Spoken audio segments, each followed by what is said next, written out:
We talk a lot about Recluse clutches on this show, and Recluse is famous for their auto clutch, even though they make lots of different clutch-related components. Specific to the auto clutch, it's a drop-in part that basically does all of the work that you would be doing with your fingers internally inside the motor. It doesn't shift the gears for you, it just operates the clutch pretty much to a perfect level.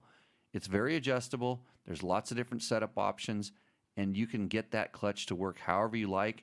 You can get it so you never have to touch the lever.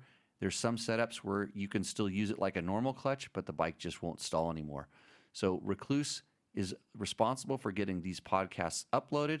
They're supporting this show so you can learn about stuff. And if you want to learn about Recluse, you can go to www.recluse.com. Again, that's REKLUSE, www.recluse.com. Could this be the last ever episode of Tech Talk Taco Tuesday?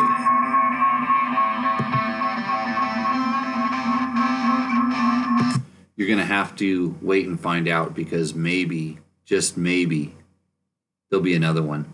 Or this is the last one. So if you want it to come out again, then you'd better share this one, because we need a lot more eardrums on the back end of it. Okay, so enjoy the show.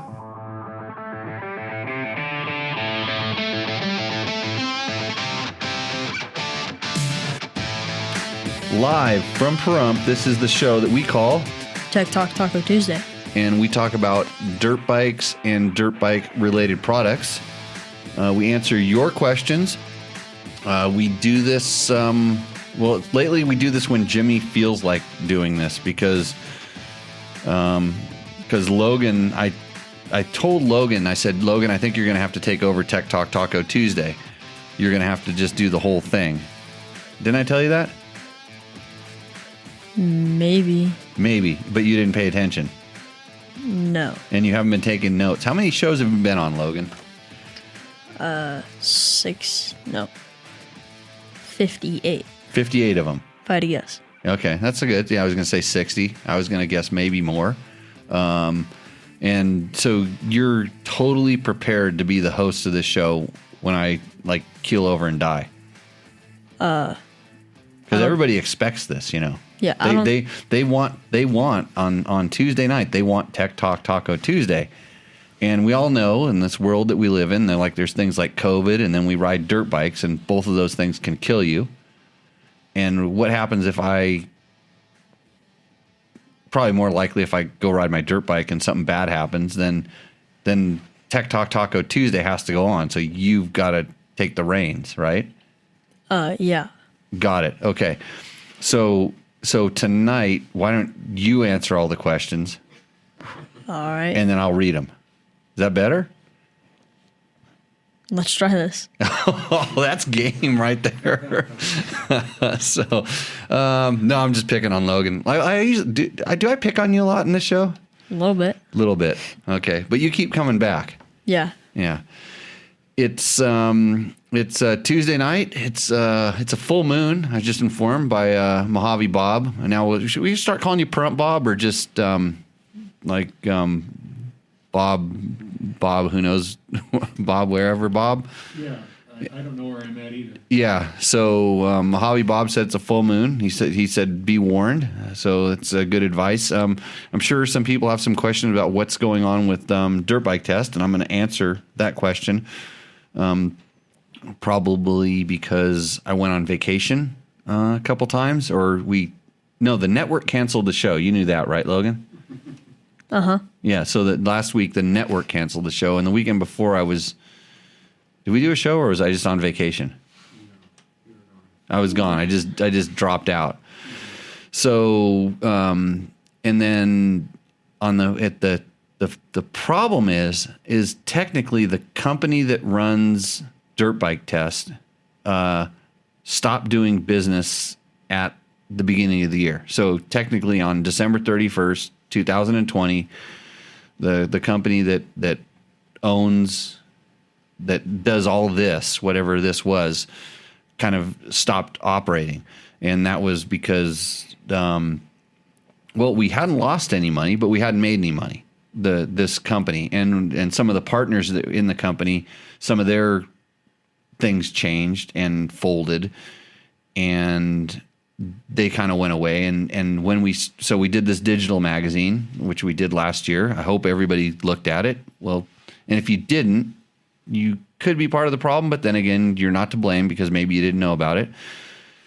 So a lot of stuff we were really trying to kind of inject some enthusiasm and make stuff happen with, to get this rolling. And it just didn't do what it should have done. And you could sit here, especially in my position, and point fingers and say, you did this wrong and you did that wrong. And every time I point a finger, I have to point it back at myself and say, well, you didn't do this and you didn't do that. And I, unfortunately, just maybe didn't have time to do it or wasn't that super invested in doing all that stuff. So, and it's funny because I decided that tonight we were going to come on this show and kind of explain what was going on. So, because I really appreciate the people that show up on Facebook every Tuesday night, the 40 to 60 to maybe 5 of you, however many it is that are paying attention. I feel obligated to kind of explain this because this was sort of a passion project for me. But right now we're in the midst of deciding where all this stuff goes. Like where does, how does it all kind of, where does it all land? Where does the dust settle kind of thing? But it rained, you know that? Yeah. It snowed. Yeah. And there was no dust today. None. No dust to settle. Right? Yes. Yeah, so I didn't care today. I just the probably the biggest reason we're doing this show tonight, right now, is why. We had great riding. Right. Exactly. And that's what motivates me to want to come on and talk about dirt bikes when I have a good riding experience. And it was like, it could not have been, your ride over here was a little shitty, I think. Oh yeah. Yeah. What? So you rode down the street from your house and you go straight out and then you cross the last road and then you're onto dirt. Well, it's not pavement, right? Not pavement. Then what happened? I went about a quarter mile and I was like, okay, this is okay. It's okay. And then it got super bad. I was like, explain super bad. Because I saw what super bad looked like. And like, it's not that you crashed. It just, nope. What does it look like? Oh, it was like, just giant mud things, this big popping out in front of you. It was just donut wheels. Yeah. Yeah. It's like Logan rode the first lap of practice, like all the way to my house. Because it's funny because in Pahrump we have 360 degrees of dirt around the city, and like if you go straight north, it's kind of rock, and then the more you go to the south, I would say the southeast, it's sand. Yeah. And you're kind of when you go straight south, you get to, we'll call it moon dirt, silt, dry lake stuff. And that swings all the way up until the rocks. There's this whole area where it's just it's poof dirt, silt. Yeah. So so he had an interesting ride over here. I saw his bike and I was like, literally like, oh, this is a bad decision. We shouldn't have gone riding. But in my head, something told me it's, because I know where I don't really ride over in your area that much. No. Yeah. So we use that. We go over there because there's lots of good roads for like rally training and stuff. But I really don't want to go hit the carpet jumps and there's some good rocks over there, some little rocks to crawl around on. But it's why is my computer wanting to update the software right now? This is so typical. I'm trying to close it down. So anyways, but we went riding and it was one of those days that you like, I think these days you want to post on Facebook about it, or you want to put an Instagram photo or something like, but I didn't want to stop riding. Like, we rode up to the sand dune where we did on the sand hill track. Yeah. That sand dune with the snow on it and the sand dune and everything like that. It was like, you look at that and you go, oh, we should take a picture of this because it's so rad. It never happens like this. And I'm like, screw it. Yeah, laps. missing of the 30 seconds of riding was not worth it. Yeah, not worth it. Not worth it. So, anyways, so kind of back to that. That's probably the main reason why we're doing the show. Because like earlier today, when I was just running around doing my normal stuff, I was kind of like, I'll skip it again. I don't necessarily need to do it. I've untied myself from certain obligations. Speaking of obligations, you're gonna have to grab one of those old sheets, and we're gonna talk about. Well, that's a good one to take because I have to talk about some of that stuff too. But you got to do your read. The work part of This one or no, the Honda one, that one right there. Yeah, you got to do that. So this show has been brought to you by, maybe brought to you by in the future. Could be, but we're not super tied in right now because you want to know how I'm deciding whether we're doing it. But I haven't been paid. We haven't been paid. The company wasn't paid for this, and this is the okay. So here's the hell that I deal with. This is probably a solid 30% of it. It's like, so we have these sponsors that come in, and some of them are awesome to deal with. You send them an invoice, the check shows up right away.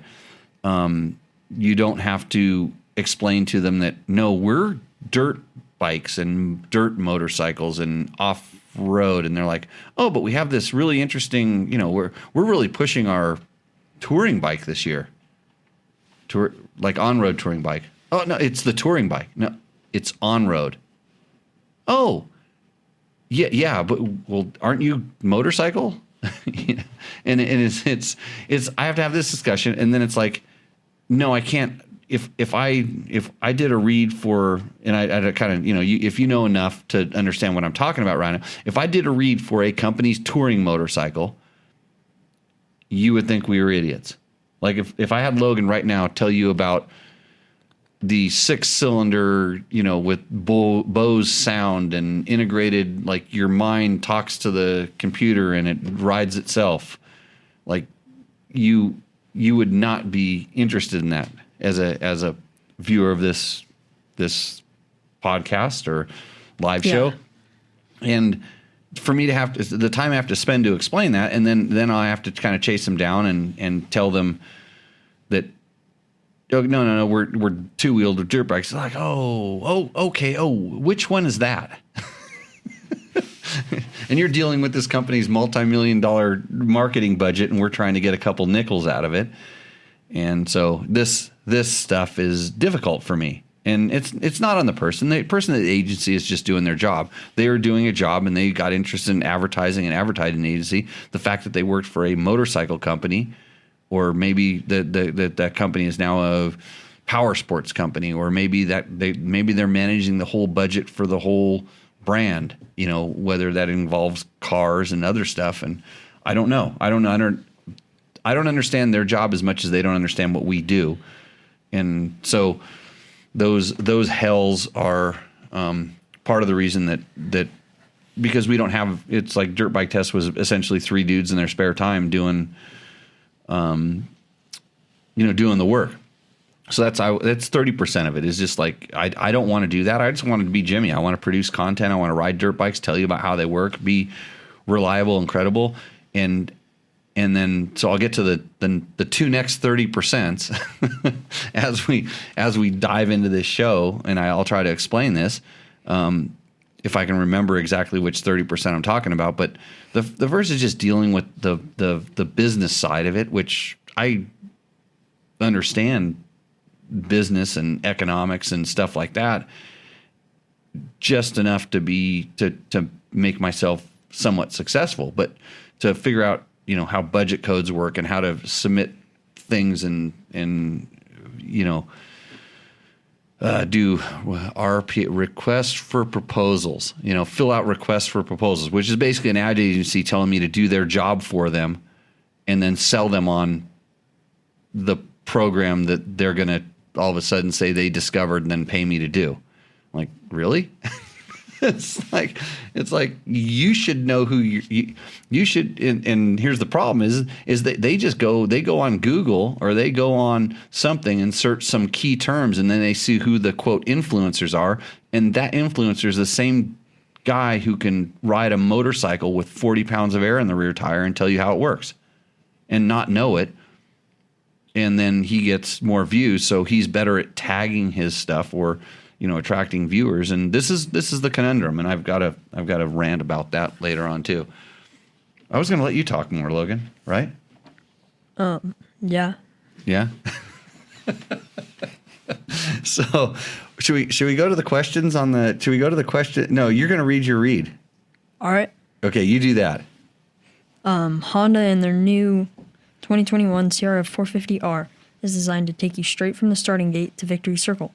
This awesome open-class motocrosser features all-new chassis, a major engine overhaul, new suspension, and new bodywork. And you can forget about clutch fade, adjustment, or hand fatigue with the new hydraulic clutch system. Lighter than ever, the CRF 450R explodes out of corners when it's time to increase your lead. So get on down to your local dealer and check out the 2021 Honda CRF 450R. Go to mx.honda.com to see our full lineup of competition bikes. The CRF 450R is intended for closed course operation only. Good job. Too bad we're not going to have to read that anymore, right? Yeah.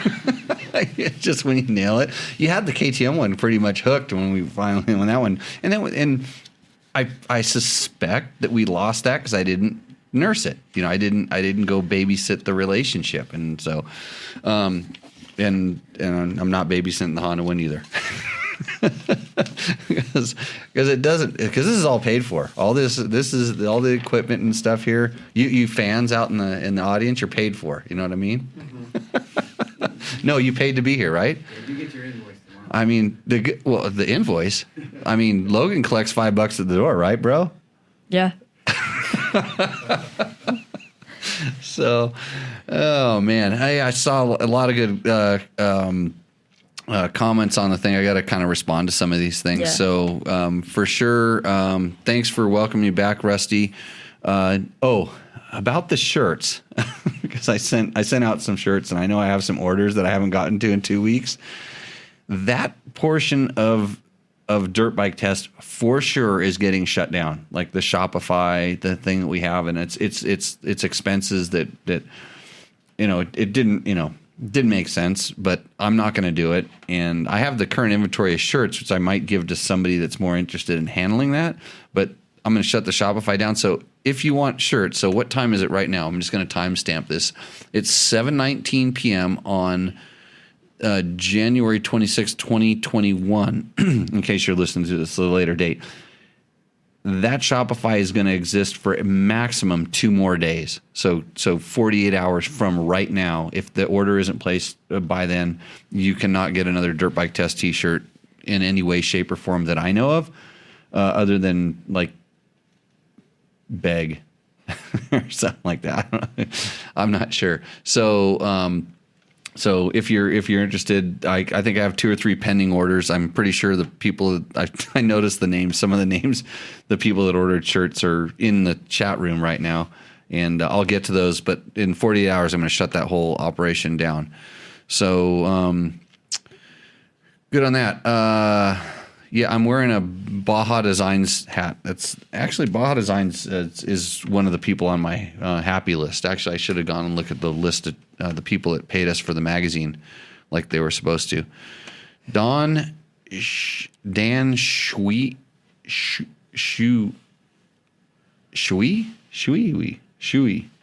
How do you say that? SCHEWE. This in the chat room? Shu. Says KTM 500 world domination proved me wrong. Okay, I'll prove you wrong. Bell? Huh? Bell? Bell. The Bell? Oh no, I'm talking about a KTM 500. That's totally legit. Yeah. It's that other bike we don't talk about. We kind of got like our tongues clipped. Mm-hmm. Yeah. I'm trying to think of. I'm telling you that I've been having a couple KTM 500 not so happy moments, but I did somehow just get. Did I get suckered into, or did I just buy a new one? I got should I tell the Jim story about? so my buddy Jim, who is one of my coaches at the school. I want to just say Jim is not a motorcycle guy. He's not a motorcycle enthusiast. Although somebody did produce a picture of him on like an old PE 250 Suzuki Enduro bike back in the day. So he's been around for a while, but I never talked to Jim about like motorcycle racing or anything. He just likes riding dirt bikes. He came to my school a couple times, and then he kept coming to the school, and then he wanted to come and rent a bike and ride all over the place because he lived in New York. So anyways, he retired and moved out to St. George, Utah, and bought a KTM 500. He bought the 6 days edition, and it was a 2020. He bought the Portugal one, the one that was for the Portugal, or it was 2019. I don't know. It's one of those 2019 to 2020. It's ISD Portugal bike. He had it. He rode it for a long time, well, a year and a half. Lots of miles. Thing was well set up, and he needed to get a new air filter for it.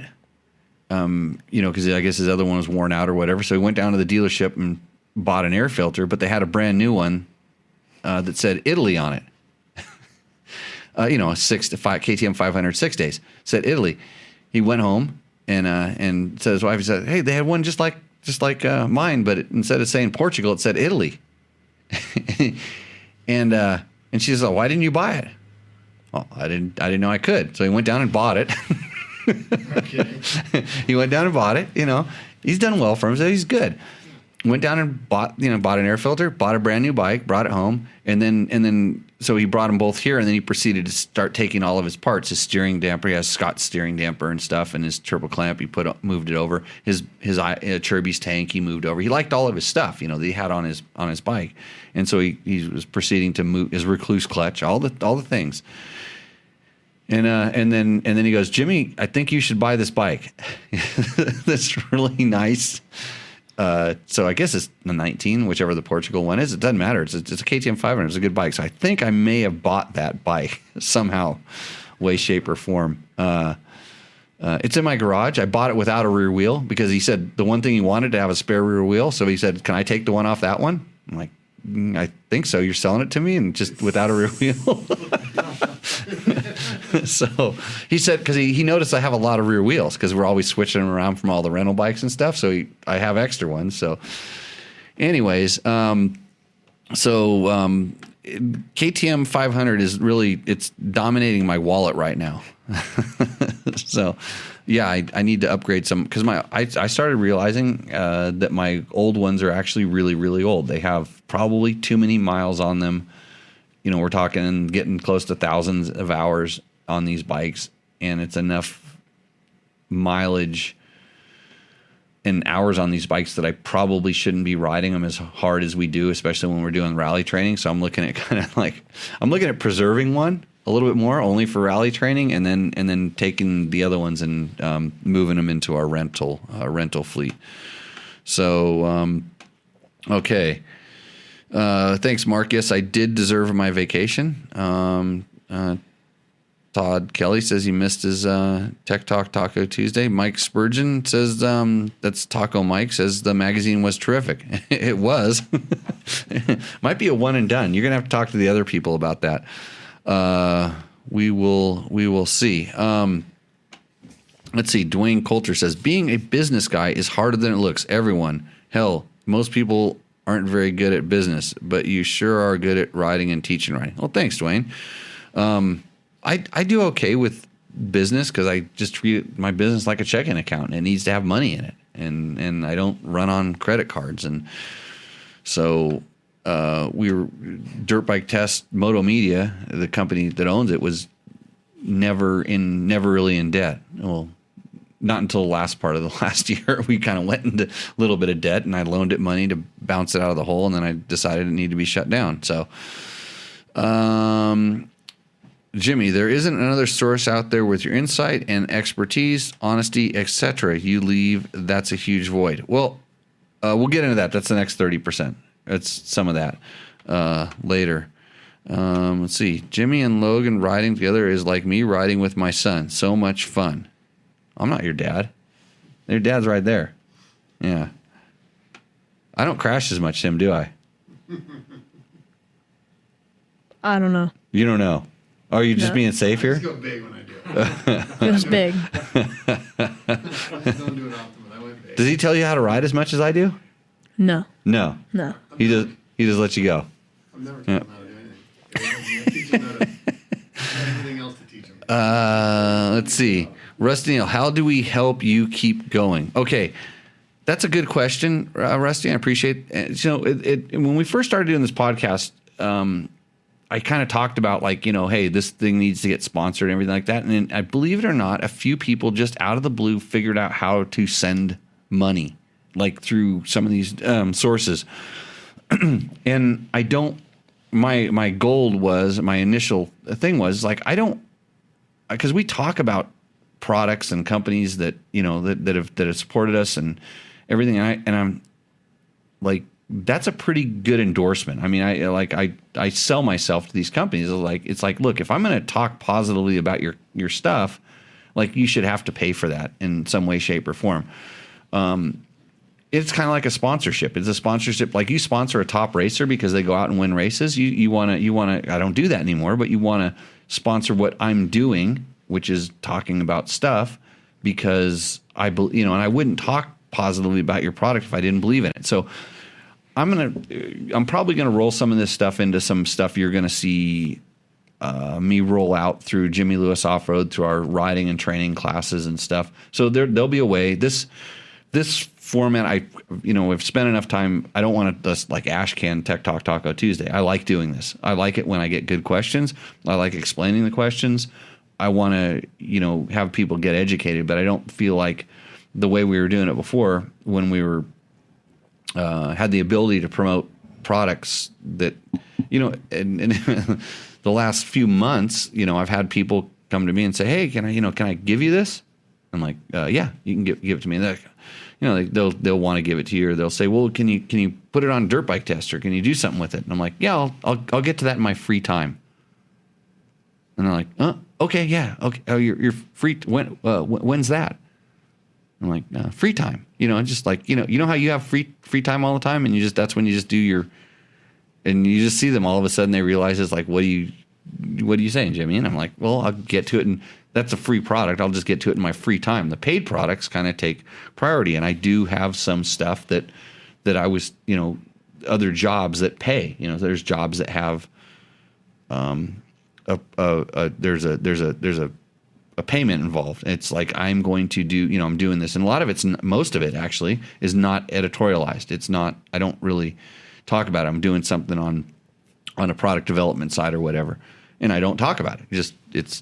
I've got to do that work first, and then I have other things that I'm doing for myself, for our riding school and stuff. So the free time is kind of there was less and less of it, if there was much, and then the free time. Unfortunately, the free time kind of gets, that riding time that kind of gets put in between the paid time and the free time. There's riding time, which is part of me doing all the other jobs in total. So net free time was kind of in short supply, so I wasn't able to get to it, and therefore that didn't work out. So yeah, George, no, do not send money. Do not try to send money. And so if I wanted money in that way, I would do something like a Patreon, or like what a lot of these other people are doing. But all of a sudden that puts some sort of an obligation, kind of like I have to some of the sponsors, that we're going to produce X amount of content. And, in order to make this thing work, it was going to take more than I could do. And unfortunately, we couldn't get that much done. And whether it was, on me or Trevor or Scott or however to get it done, it just wasn't going to get done. And I'm like, dude, we're writing checks that we can't cash, so we can't can't do this. And that's what the magazine kind of was starting to turn into. And we were literally, I would say, a third of the way into the next issue, and stuff started going south. So no, money can't fix this problem, George. It's time. I'm a sellout. Yeah.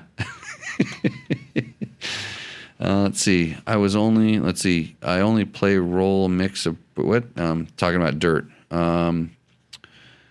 Let's see.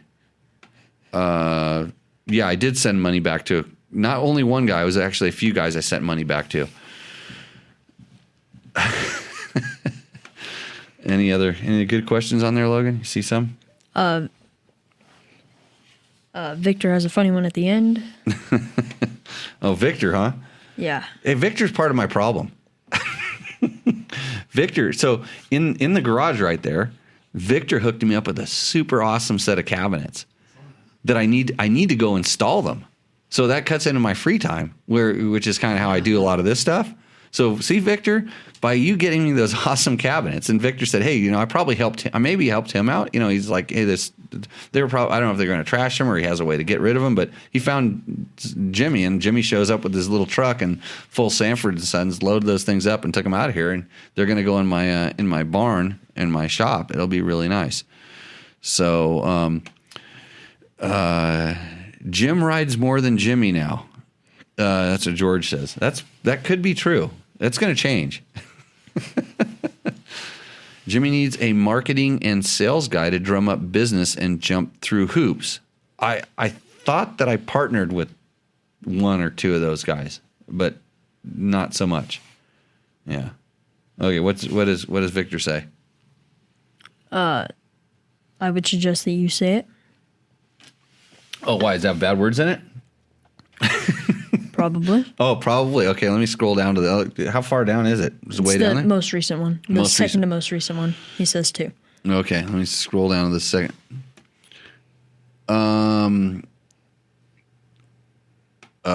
Victor, here we go. Can I send nudes instead? Instead of money. No. No, you can get those free on the internet, and that's it. That's the 30% of the problem I'm going to talk about in a few minutes. Thanks. Okay, I'm going to skip some of those other questions. So I got, that's what it's going. What are we going to talk to Kevin? What does Kevin Moore say? The biggest difference between EX350 and the KTM XC350: color, plastics, husky swing arm, no map switch, cast triple clamps, header without resonance chamber. So this is Kevin Moore. I'll tell you a little bit more about this. We're going to take the deep dive into this. So I'll read this part. So he says, you were concerned about the vibration through a different exhaust and thought a different exhaust might help. It is less expensive to buy a KTM versus a new header and handlebar mount and a map switch. It seems like a header pipe shootout is needed. FMF Pro Circuit, 2 stock headers, rubber bar mounts, or borrow a KTM 350 EXC and test swapping parts. The flexibility of the cast triple clamps might be preferred by some. Okay, so this is what Kevin said. And I think Kevin had he made 0 videos on YouTube. This is a comment on a YouTube video I made. He's made 0 videos on YouTube because I wanted to see how he explained stuff. And I'm not picking on Kevin, although I'm just using him as an example. So yes, I am picking on you. Poor guy. He took the time to actually type this out, which takes something. And he thought about this, but it's like, where did you get that information? Where did you, Kevin, get the information that you just delivered back to me? Which I think we put this stuff out in our test as well, but he felt the need to say, okay, yeah, color, plastics, of course, that husky swing arm. Yes, we know this. We talked about it. No map switch. He's watched everybody else's video and he's collected that and he's coming back and trying to tell me like, this is what it is. But he obviously someplace, and I'd love to know where, because this is the problem, is sometimes I have to kind of take a deep dive into where these guys are getting their information from. Like, why did all of a sudden he's starting to think, and I this is true that sometimes the exhaust systems equate to the way that the bike feels in something so similar as vibration. And says, I'm concerned about, he said, we were concerned about vibration and thought a different exhaust might help. I don't know where he's tying those two things together. It's funny because it made me think about it, because I have ridden, you put a certain exhaust on and the bike actually vibrates differently because it shifts the power, or the exhaust system actually vibrates. I've had that happen before, because they're heavier or lighter, whatever.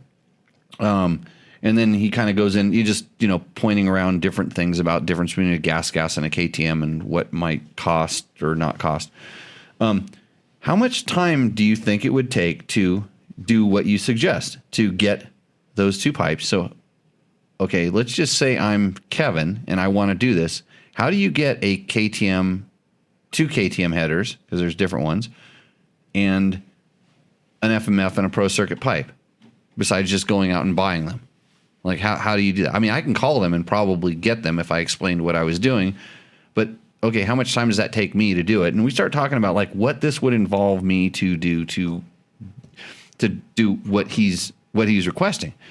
We're talking, okay, there's whether it's drafting emails or calling around, there's 2-4 hours set up there, then getting the two different bikes. I can probably manage to get one from KTM, get a KTM or whatever, but sometimes that's tough because KTM is sold out of motorcycles. And you think about it as like, let's just do this. If we were, when I was back at Dirt Rider magazine, we would have all these bikes sitting there, and I would have staff that you would have people to do this. But in my things, now that I've kind of scaled down out of that, and it's just Jimmy doing this stuff, I have no way of doing this in a cost-effective manner to make it worth my time to answer the question you're talking about. So I rely a little bit on my experience, that I know what that header pipe does on the majority of KTMs, because I've tested them and that motor's the same. So it's like you want this level of testing and stuff, and you expect it for free, or you just want to watch a YouTube video for it. And we have, it's like we had a magazine, but if you were really pumped on our stuff, how come we didn't? How come it only 10,000 people saw it, not 50,000 or 100,000 or something? And by the way, the guy who rides the gas and gives you an impression with 40 pounds air in the tire gets 140,000 people looking at it. So how come the quality testing doesn't get more? So yeah, so I don't know. Am I just bitching tonight? But anyways, that's it's. And here, so here's something else funny, and I'm pretty sure you can look at our test. I think I rode the gas, the two-stroke. We did a test on the two-stroke cross-country bike, the EX 250, I think it was, or 300. EX. So it was the two-stroke one, and I commented, I think I wrote about it, that the bike felt more like lively and responsive. It felt more aggressive than the KTM TPI bikes. This is a TPI bike. It felt more aggressive. And I didn't think much of it, but I just said, hey, it feels like this. I'd like to do, I wanted to tune the power valve a little bit because it felt like it could get better, but knows it.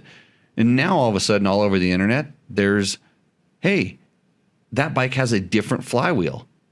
It's actually a different part number than the KTM and the Husky ones. Like, nobody told me that, at the intro. And this is the kind of information that I would expect them to tell you. But I rode the bike and it felt different, and I noted that it felt different. And now all of a sudden, okay, there's a different flywheel. Did anybody else say that there was different feeling, performance, whatever on those particular bikes? So they're just all regurgitating whatever they hear. And this is what Kevin's doing. Kevin's regurgitating what he read at other things. And I have to backpedal, or not, I don't backpedal. I just say, I'm not really sure that person's review is accurate because he rode it with 40 pounds of air in the tires, or he, everybody's opinion is valid. It's just how much experience are you backing up against that sort of thing. So what does Harley want to know? Hey Jimmy, as you have, I've been on a YZ450 FX and using it to cover all my off-road bases. I hit the MX track regularly this time of year and trail ride with it year-round. I'm thinking I may get a pure MX bike next, maybe the YZ250F. And to go with it, I'm considering a KTM 300. I think I'm pretty much decided on a XC, figuring it would be better for desert riding and acceptable for the first and second gear trails around here. Suspension wise, I was thinking the XCW would be too soft, and the AER fork would be very tunable for different types of rides. But then I read and saw your videos on the 2020 300 XCW. You had very favorable words about the boingers. That would be the suspension. Yeah. On the W. That's what the old people call them. What do you young kids call boingers? What is a boinger? It's the suspension. Oh. Yeah, because they go boing, boing, up and down, right? Yeah. What's a boinger to you? I shouldn't ask, right?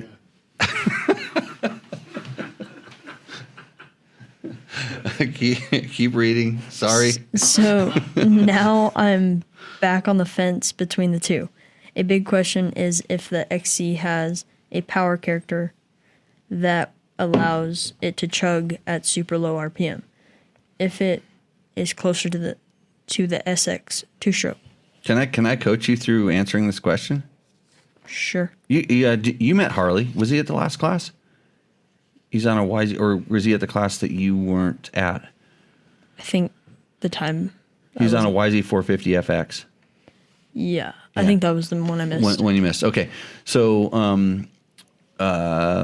so it's funny because that question is all over the place. You look at it, and this is what happens. Like you get excited about motorcycles, and and he's got a really nice bike. His YZ 450 FX is a good bike. It fits the kind of riding he's doing. He's like, I would call him an aggressive trail rider. He lives in Vegas, near the Vegas area. Likes aggressive trail riding, and that bike is pretty good for him. But he's an enthusiast, so it's like, is there a better bike? And like he says, he's going now. He's starting to go to the track, and he wants to do that kind of stuff. And so if you don't have 57 motorcycles in your fleet to choose from, you have one or two or and that's what he kind of asks is like, does he go get a KTM 300, or maybe he needs a motocross bike and an off-road bike. And your dad's guilty of being a motocross bike guy, but I see he's saw the dark side, and now he's buying trail riding bikes or XCWs, right? You like those? Yeah. They're better for hauling your girlfriend around. Sure. She likes the clean burning, low vibration two strokes, counterbalanced, right? Does she like the 125 or does she like the 300? I like the 300, so I just ride the 300 and then. Okay. So she doesn't get any say in the matter. It's like whatever bike you have access to, that's the one she gets to ride with you on? Yeah. Okay. Just checking. I don't know how this works these days. You kids are in a whole different world. So you start thinking about like, do I need two bikes, or, and it's, so here's, if you're sitting there, if you're like a multitask rider, you want to do everything, you're going to have to make sacrifices. There's no one perfect bike, no matter whether we're talking about, I want a light duty adventure bike. Like, does your light duty adventure bike need to go X amount of miles down the highway, or does it need to go down a single track trail? Then you're starting to think it's, I want to do all dirt bike. Do you want to suffer on the trails, or do you want to have to not have as much safety and or on the motocross track. So there's always there's give and take on any of these questions, and I think I was able to take a KTM 300 XCW and do a works race on it, and of course half of the not half of the course, I'd say 1/3 of the course was motocross. It was on motocross tracks, or Grand Prix motocross tracks where there was jumps. Where that bike suffers is anytime you do any sort of anything that will compress the suspension, like a big load in the suspension, it uses up more stroke and travel, and then it also rebounds out quicker. So you have to kind of adjust the way you ride.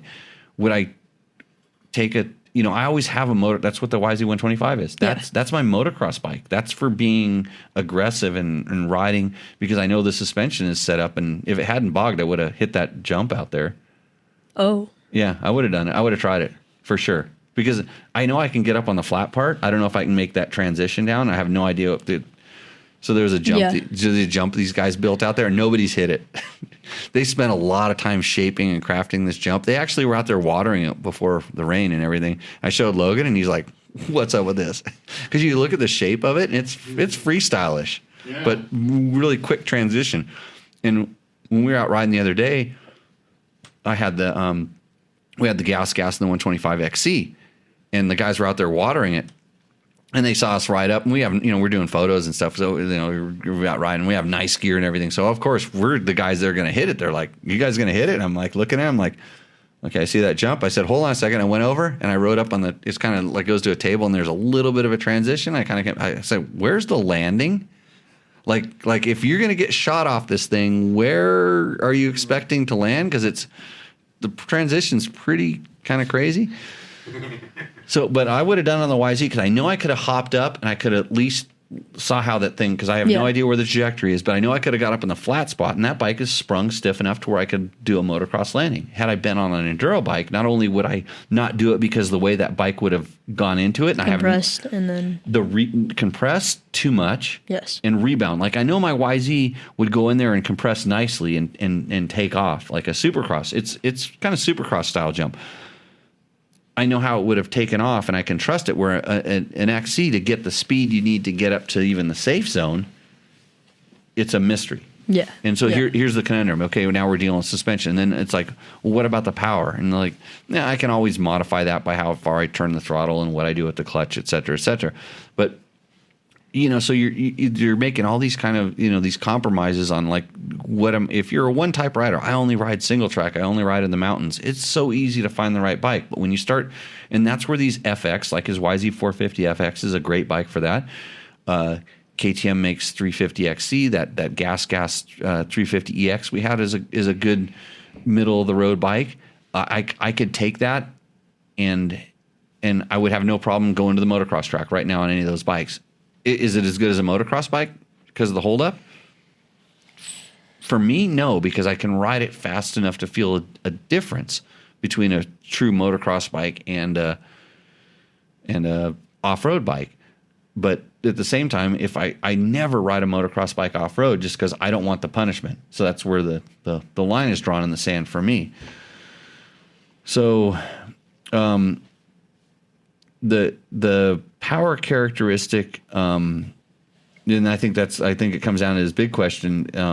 When the power characteristic, that's easy to modify. You can do that with pipes and fuel tuning, and you can kind of make these motors these days do a lot of stuff. I'm more worried about how the suspension works and how the chassis responds, and do you want to spend the extra money to make it work? But the XC bikes, the Yamaha FXs, the KTM XCs, the Husky TX, they call them. What do they call the Huskies? TX, Honda's RX.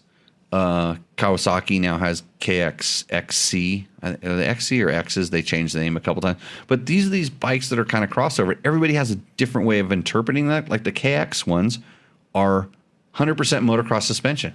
They didn't change anything. So for me, it's almost like not even an option, because I know but maybe that 18-inch rear wheel will take a little bit of the sting off of it. So just deciding where you're going to go in that realm is kind of important. So hopefully, Harley, I answered your question. And then, like, does he go back and forth between 2-stroke, 4-stroke, or not really? No, he's just wondering if he should get the YZ250 and the 300. Have two bikes instead of one? I would say yes. Yeah, all day. Yeah. Why not? Why not have one more problem in the garage? Okay, what's our next one? Less Death 69. Jimmy, is there a point in washing your dirt bike if you only ridden in dry desert conditions? I don't lube my X-chain ring, so no crud collects on it. I'm failing to see the point in drowning my dirt bike, just to remove the fine dust. Patina. I do regular air filters and oil changes, of course, but why wash? Let's go around the horn on this one. Let's go around the horn. Logan, what do you think about washing your bike in the desert? In the desert? In the dust. He doesn't do it very often. Well, I know. I was going to say, I mean, your bike's a perfect example of it. I asked him when we got done riding day, even though it was mud on, I go, Logan, you want on the bike? No, I'll just do it at home, which means I'll not do it. But yeah, your bike came over and there was still a lot of dust on it from your desert race. Yeah. So, okay. So your answer is, do you want to wash your bike? Not really. Not really means no. I don't wash them very often. I don't wash them out. So like Not father, those bikes. like father said, and I know the answer to this one. I wipe it off with a dry rag. Okay, so Ned, who has a couple bikes out here also, I've never seen Ned wash a bike ever. In all that I've known, I know Ned, never seen him wash a bike. In fact, like, so Ned's my father-in-law, and so Heather's bikes used to show up around me, and I'm like, good God, can we at least wash this thing so we can see where the problems are? So, Mojave Bob. Air hose. So 4 out of 5 people in this room do not wash their motorcycles. So Less Death, you are you're in company there. I use my bike washing. I'm careful with it. I use a high pressure pressure washer. Sometimes I use a medium pressure one, but I use a pressure washer most of the time. And I use it as a time to give my bike a once over, and I look where the dust accumulates. That's oil leaks or seals that are going.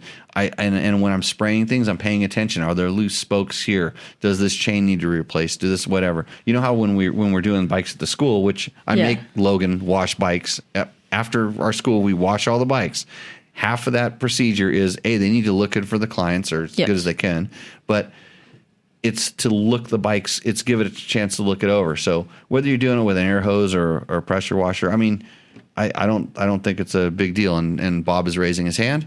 Yeah, many people that use a high pressure washer don't know how to use it, and they ruin chains. They ruin steering stem bearings. They ruin shot hymens. Yeah, you don't pressure wash the bearing openings and closings and stuff like that. I mean, I'll pressure wash around an exhaust. People do those. Oh, I know. I'll pressure wash around an exhaust opening and stuff, but generally we run the bikes afterwards, and we run them enough to where if there's any water any place, it'll burn out. Right, you get the bike hot again, and so then that gets revolved. Immediately after washing, we ride the bike to take the water so the residual water kind of flies off, and so it doesn't sit there and do corroding or whatever it is. But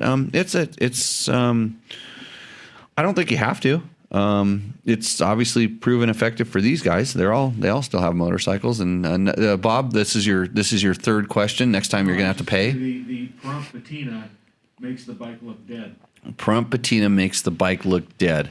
Yeah. It's got that pale ashen. Yeah. Look. Yeah. The dirt here. Well, and plus our water is so spectacular as well. So, okay. Next one. So actually, Harley was asking a couple other questions. Gearbox wise, he's talking about the FX. I may have preferred closer spacing. So this is another thing about motocross bikes or off-road bikes is the gearboxes. You need to know, do the gaps in the gearbox that give you a longer spread bother you, or do you need the close ratio like a motocross bike? And the fact that you don't have a low first or a tall fifth or sixth, does that bother you? These are questions you need to ask yourself in deciding that bike. So I feel like my riding will pretty much be splitting the intended purpose of the two models. So any words of insight? I hope those were words of insight. Yeah? You're answering that question next time because we get it every fourth show, right? Probably. Okay. You know how to answer it. I can just sit here and drink. Okay. Okay, next. Systematically diagnosing a problem. Okay. So this is something else I wanted to talk about today. So we went out and we were out riding. And my bike did something. I didn't talk about this yet, did I? Because I talked about it a couple. So my YZ125 had a bog. And I kind of knew this because I went riding with Andrew Short and Eric Seiton, who was Ricky's mechanic before Dakar when they got here a day early before we were doing training. So we all hopped on some 125s and went out and rode around. And I put Eric on my super trick mega awesome 2005 YZ125, and he kind of like, we were riding a little bit and he goes, dude, this thing has a gnarly bog. And I just blew him off. I'm like, it's a 125, because he told me he hadn't ridden a 125 for a long time. So this is what it's a 125. And then we were switching around on bikes because we had the KTM and the YZ125X, and we were doing some back to back. And Andrew goes, dude, your bike has a pretty gnarly bog. Like, Andrew says it. I mean, he knows what a bog is. And I'm like, really? Yeah, it's like that. I'm like seizing bog, hitting the kill button bog, running out of gas bog. He's like, I don't know. I was just like going, and it did it. And I'm like, more than once? He goes, yeah. And I'm like, okay. So I hopped on it and I noticed it real quick, but then I just hopped off it real quick and got on one of the better bikes. That's what you're supposed to do, especially when you have brand new bikes around. That's a valuable tip. Remember that, Logan. Yeah. So it was running fine. It just evidently had a bog. And today we went out to the play area and we started like riding around doing some little jumps. And what's the first thing I said? Like, this bog is really bad. Because it was scaring me, and it was making me mad, and I'm like, what the heck could it be? And it's like, okay, it's got a relatively new fuel filter on it. Everything's good. Because of the bog, I actually pulled the spark plug out and looked at it just to make sure and checked the spark plug cap. And the first thing Logan did, to his credit, was I said it's got a bog. He reached in there and like checked my spark plug cap. Like, I didn't ask him to. He's like, is this good? So, and I was thinking, as I said, God, it could actually be kill button related or something. So here's how you, like, okay, I've got a little bit of problem. I know, it's obviously a problem. What is it? How can we diagnose it? And so it's like a typical motor. It's like, okay, is it electrical or is it fuel? Or, air, spark, fuel. And it's like the air filter's clean. I know this. It's good. It seems like it's getting gas. It's running fine most of the time. And then it's kind of electrical. So I was thinking, I wonder if the stator's going bad or just something weird like that. So I was like trying to notice, when did it do it? Like, what was the common symptom? Was it like wide open just when I was rolling on? But it seemed to be more on wide open throttle. So when I was doing this and it was happening, but I couldn't figure out why, I actually tried pushing the kill button. I was like riding along and I hit the kill button. I noticed, oh, that's a completely different kind of feeling. I noticed when it was doing this bog, you could kind of tell most of the time before it would do it a little bit, because it would kind of slowly come on. And I also noticed it was doing it in like more 0G situations, like unweighted. So in other words, I'd have to be bouncing through bumps. And it gets me in my head. It's like, okay, this has a carburetor on it, and sometimes the float level and all this, there's all these other issues. And so I rode around a little bit more and tried to see if there's any consistency in throttle position. Nothing, until I'm riding a little bit longer and I notice something my head remembers. When there's some junk in the carburetor and it bounces around and it plugs the main jet or gets in the way of the main jet, because it wasn't a complete, like the kill button completely shut the power off. All of a sudden it just like lose a lot of power. And so I'm thinking about it. I'm like, okay, there's junk in the carburetor. There's something in the carburetor. And sure enough, I said, oh, look, there's junk in the carburetor. And so what did we do when we came back after I washed my bike? Yes. We took off the carburetor. We took the float bowl, the little thing, and what was in there? It was gunk. 2 nice big pieces of probably fuel hose, not chunks of fuel hose, but sections of fuel hose. And because I'd obviously done this before, I put a brand new fuel filter on this, inline fuel filter on this, because I knew there was some junk getting in there. And so even after that, I'm like, okay, these are the problems. But I said, I need to pull the whole bowl off the bottom of this carburetor. And sure enough, even there, because it's been sitting, it's a 2005, at some point it sat, there's the accumulation of the 2-stroke oil, or the residue. Those big chunks or not chunks, they were like segments of stuff that we had to clean out. And so hopefully it's good again. The gas evaporates and the oil doesn't. Yeah. The gas definitely. And I don't remember the gas ever evaporating out, but who knows? I mean, I think the oil could have just sat down there. That bike sat at points for, a year at a time. Did you run bean oil in it? That's what I remember. That's what I said. I said it might have been the castor. I may have run castor at some point. You see how picky I am about my oils, right? Yeah, I'm so. I usually only grab 3 different cans of different types of oil to make sure that my oil is full. And mixing 2-stroke is like, 40 to 1 ish. Yeah. So that's how you like take some time and think about it, as opposed to just like, flapping your arms up in the air and saying, oh, this doesn't work. It's like, okay, there's a problem. We have identified it. It's repeatable. It happens. Then start looking into it.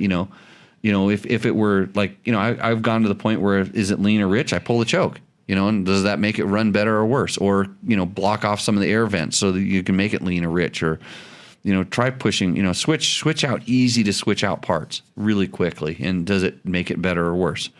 Okay.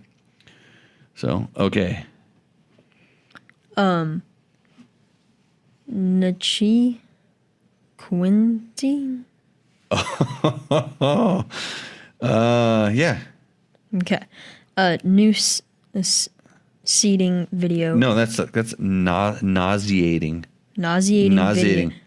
Oh, to watch with the camera. So say that name again? Nachi Quinting. That name is nauseating to pronounce. Yeah, you with one. He has one follower, I think, on YouTube, and he's got enough balls to say that to us.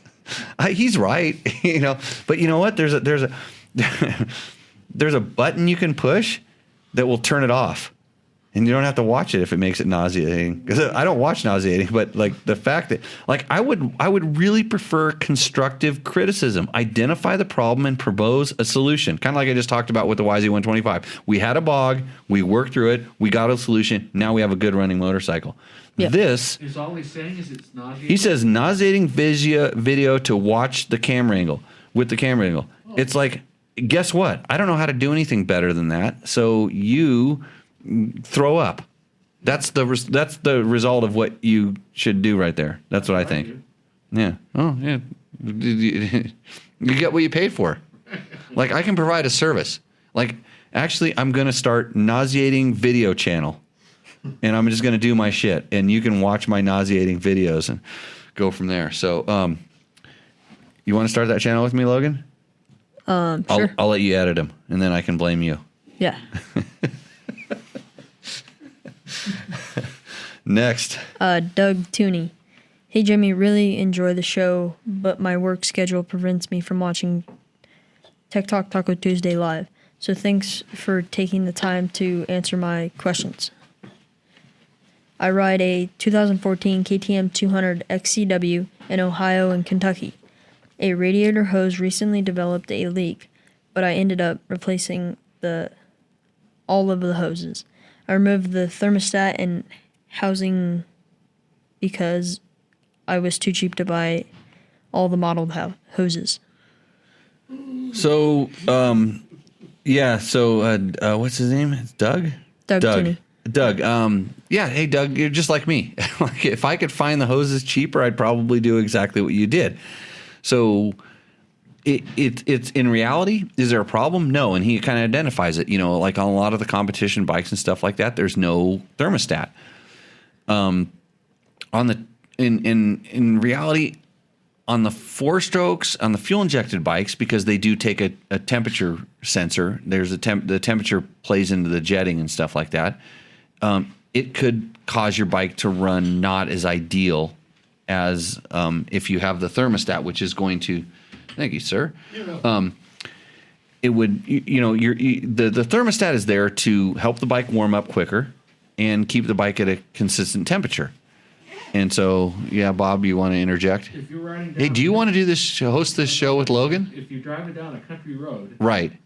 and you don't have a thermostat, it's going to run way too cold. Like I was saying, it's in there to make so the temperature stays consistent. There's an ideal operating temperature for a motorcycle.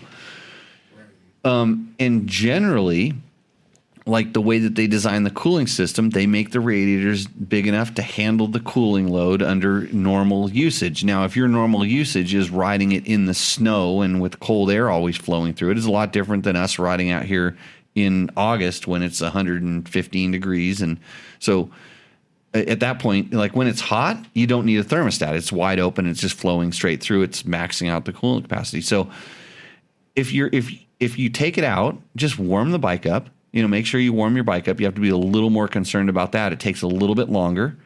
And then just be careful if you are riding and the air is really cold and all of a sudden you're going to put a lot of air through the radiators going fast. But I tell you, in all of my years of desert racing and stuff, I've never had a properly warmed up bike seize because all of a sudden I started going really fast and cooling down the radiator.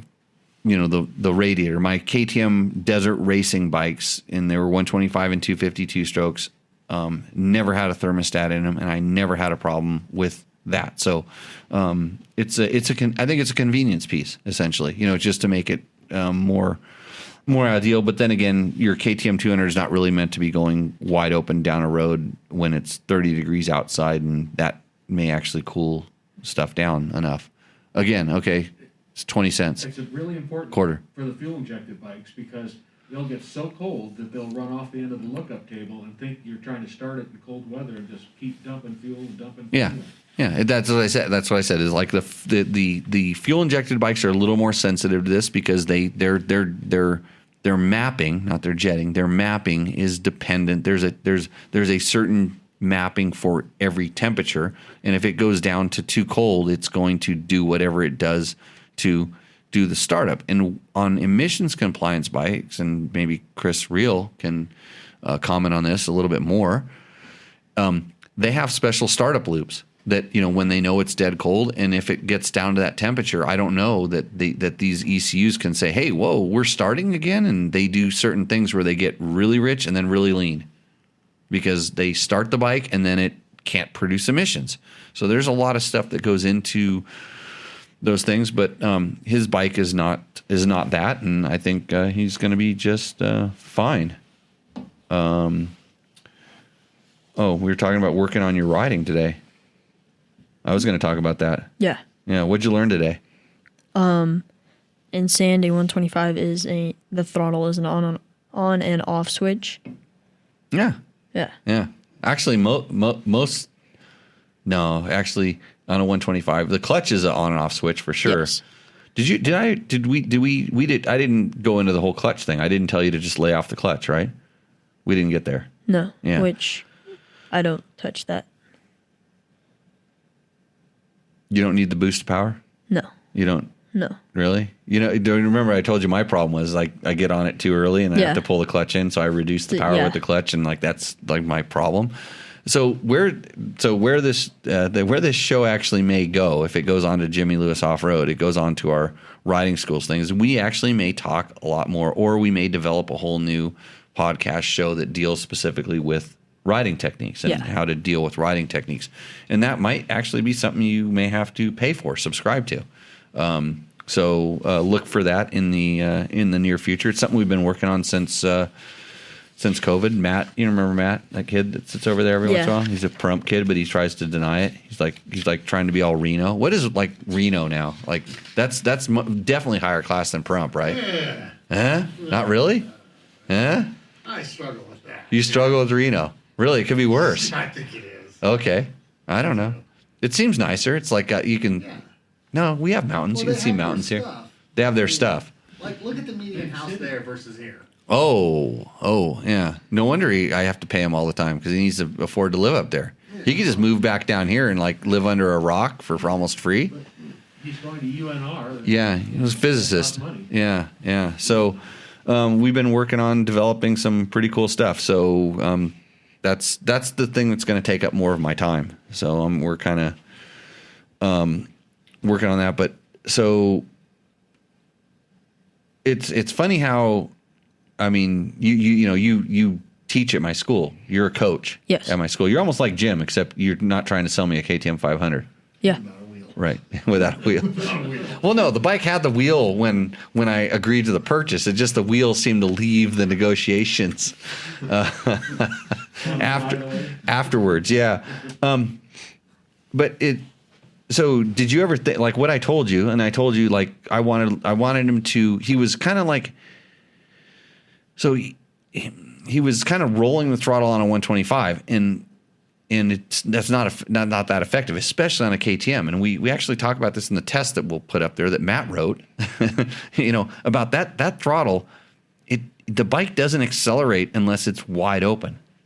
When that throttle goes to wide open, that bike all of a sudden comes live and it starts moving. It goes fast. Yeah. So had I not said that to you, would that ever occurred? Probably not. Probably not. And to go twist it further. Just to we're riding around a track. We're riding around probably a half mile long track, something like that. Just it's a sand track that we use.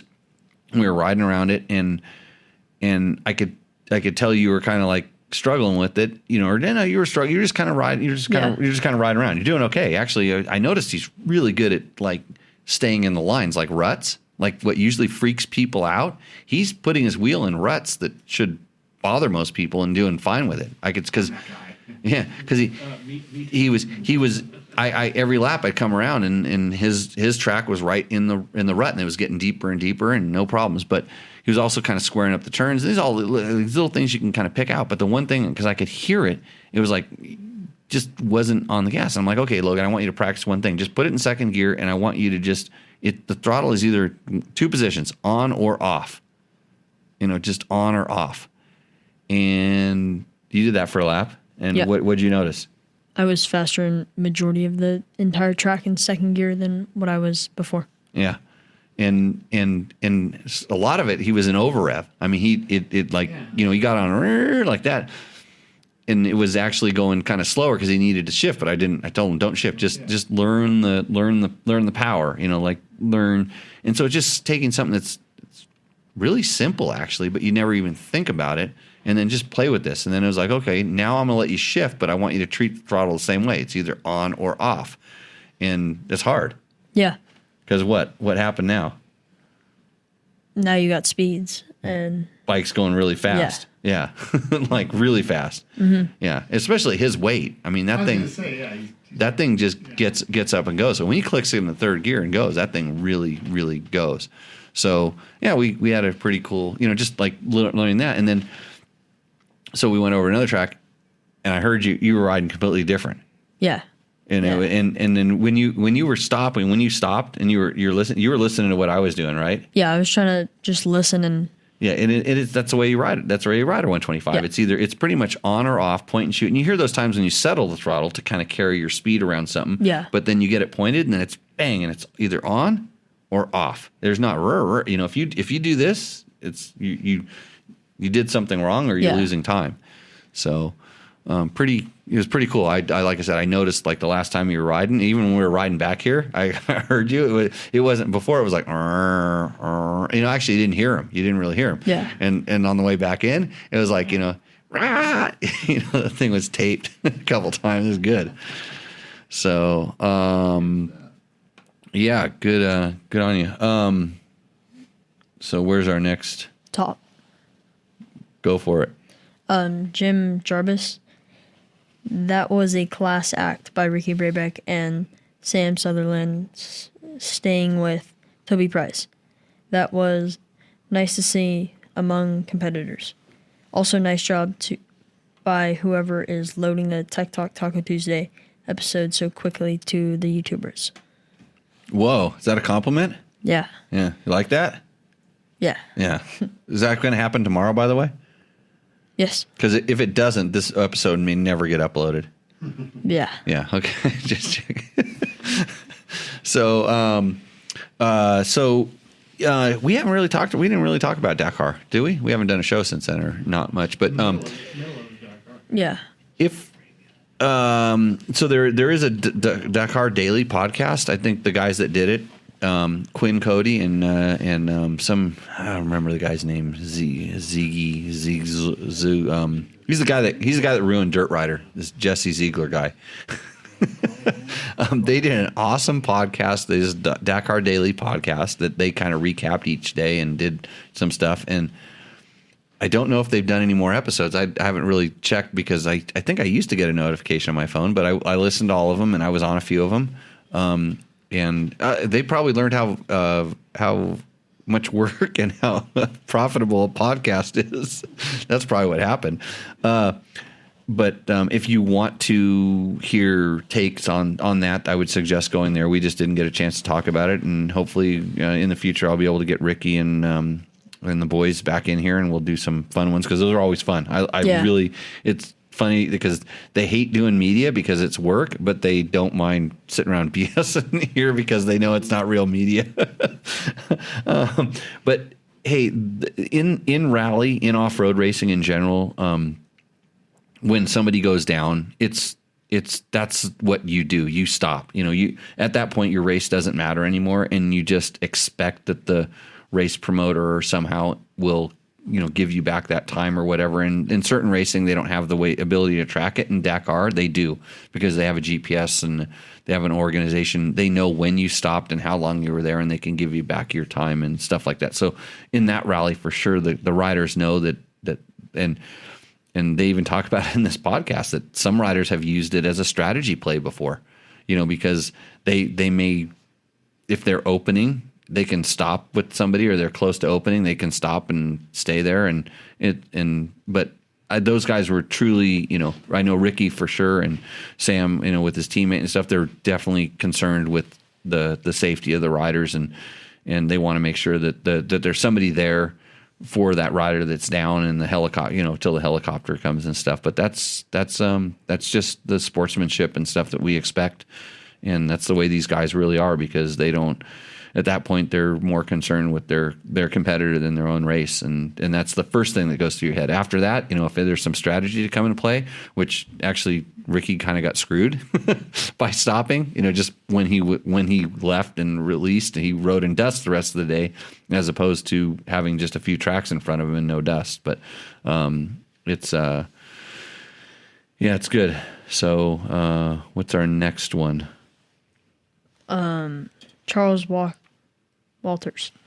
Hi, Jimmy. Bought a 570 new in 2012. A 570? What are those? I don't know. You don't know? No. What are they? I don't know. Keep going. Okay. Not hard on it. Regular maintenance, etc. Checked valves 2 times. Once recently. Has not needed any adjustment or work to bike. I have 570 hours as of today. Coincidentally.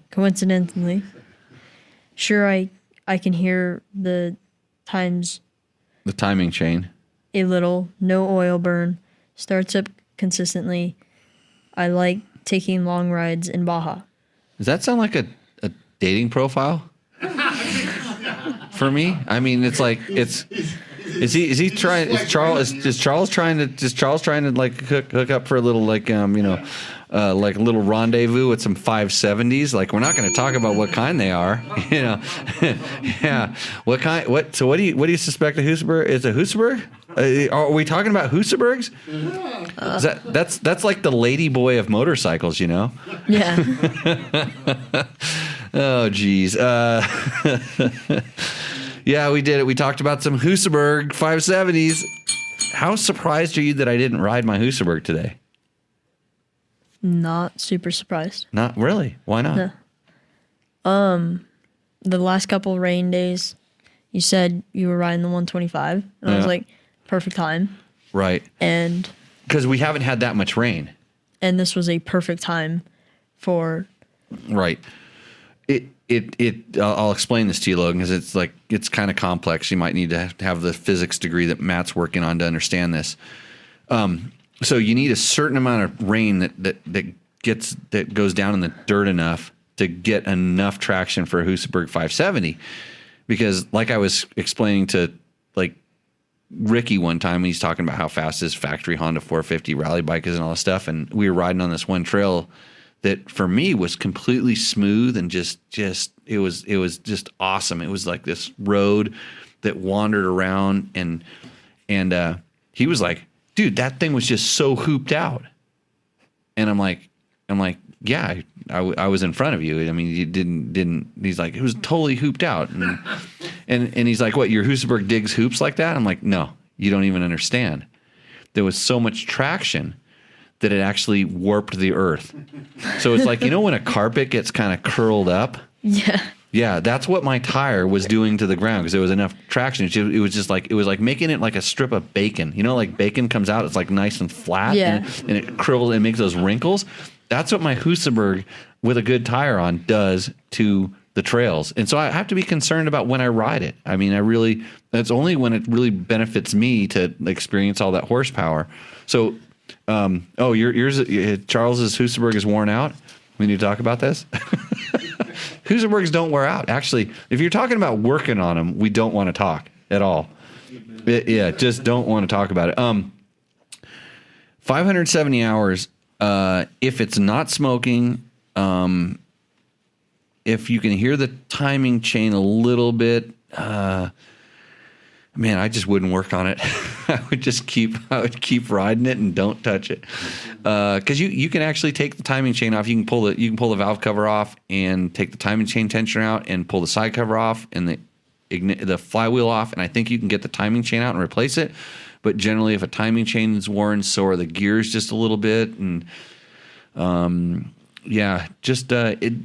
actually what you should do is pull the cam chain tensioner out on that bike. Take the cam chain tensioner out and look at it. And when you look at it, it's funny because the way that the KTMs work, you can count the teeth that it's out, and it's really distinct because the way the oil that burns and the marks it makes when you take it out, it'll extend. The spring will push it out, and you'll see a definite line where it was set. And if you're running out of teeth, then you need to think about your cam chain. If you still got a few teeth in there, call it good and just put it back in there. Don't even replace the guy. Put it back in there and just run that bitch. Just let her rip.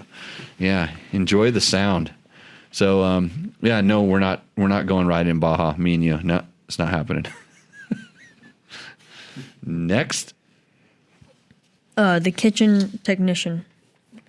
Tailpiece fell off my friend's in short order too. Should be a bloody recall. It's unbelievable. Not on my 2 WRs. I just can't believe a manufacturer would even put this into production. In most of the events I do, it's always the KTMs that have the issue. Okay, hold on. I'm just going to put a brakes on this thing here. The tall kitchen, the kitchen technician. So I that's what I do. When some people complain, I always go to see, how they handle their stuff. And he has like 3 followers or maybe 5. This guy might have had 5 on the YouTubes. And so he's talking about the KTM 350 video that we did a few years back. And I complained about the license plate bracket because they're floppy and they break. It fell off his friend's bike. And so now he's concerned. So it's not even his. So he's concerned about his friend's bike, and he's going to bitch to me about it on something that we identified as a problem. And now he's going to go into his love of Yamaha WR. So I'm going to introduce you to my buddy San Felipe Bob. So you and guys can go find your own little chat room and just like talk about WR love. And I have no problem with that because he's like he's going to stick with his 1999 WR 400, which I think, do you have to kickstart those? Yeah. This is still kickstart? Well, good because I love watching you guys kick and kick and kick while I push my button on my KTM, even though my license plate may have fallen off, and I'm going to ride away and you can kick, and I don't know what you're doing after that, but especially the WR400. and his 2003 WR450R, that one might have an electric start. Who knows? He says thousands and thousands of hard, rocky, gnarly trails and no issues. KTM has been sitting on their laurels for way too long. That's why that's why they introduce a new one every 2 or 3 years that makes me need to buy one that says Portugal on it, because like my buddy got one that said Italy, because they change them so often that every year there's a new thing. And blue is a state of mind, baby. Like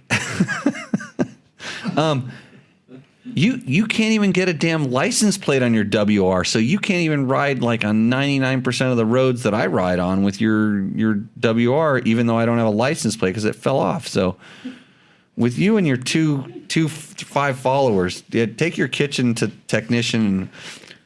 Do I have any kitchen problems I need to have addressed? I need to talk to him. Like, I didn't even see any videos on how to fix your kitchen. Like, what? Do you know how to work on a Husaberg? Right? Okay.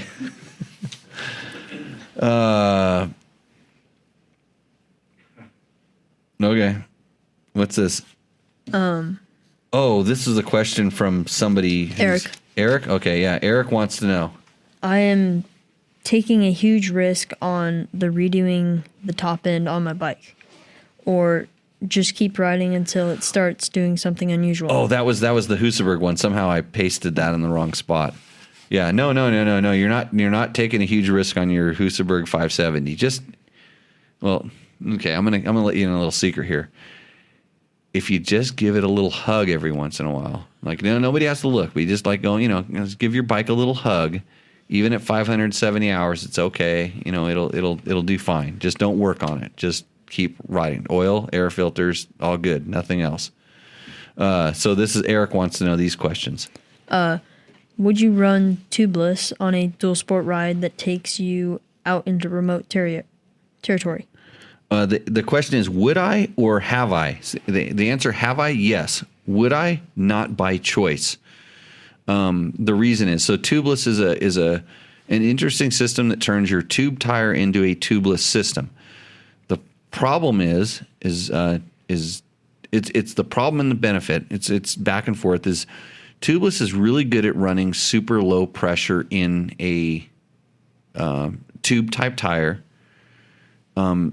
That you don't have to worry about pinch flats, but you have to worry about getting punctures in the tire, and then some tires, the carcasses aren't very good at holding the air, whether it's seeping through the seal that they create with the tubeless or coming out somehow through the tread area.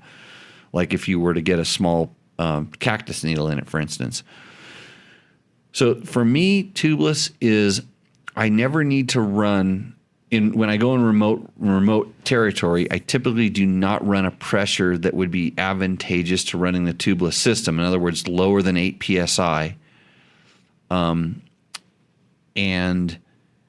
for that, I would rather run higher pressure, 10, 12, and usually I run 12 all the time, 12, 13, all the time on my bikes that are that size, the regular dirt bike size bikes. And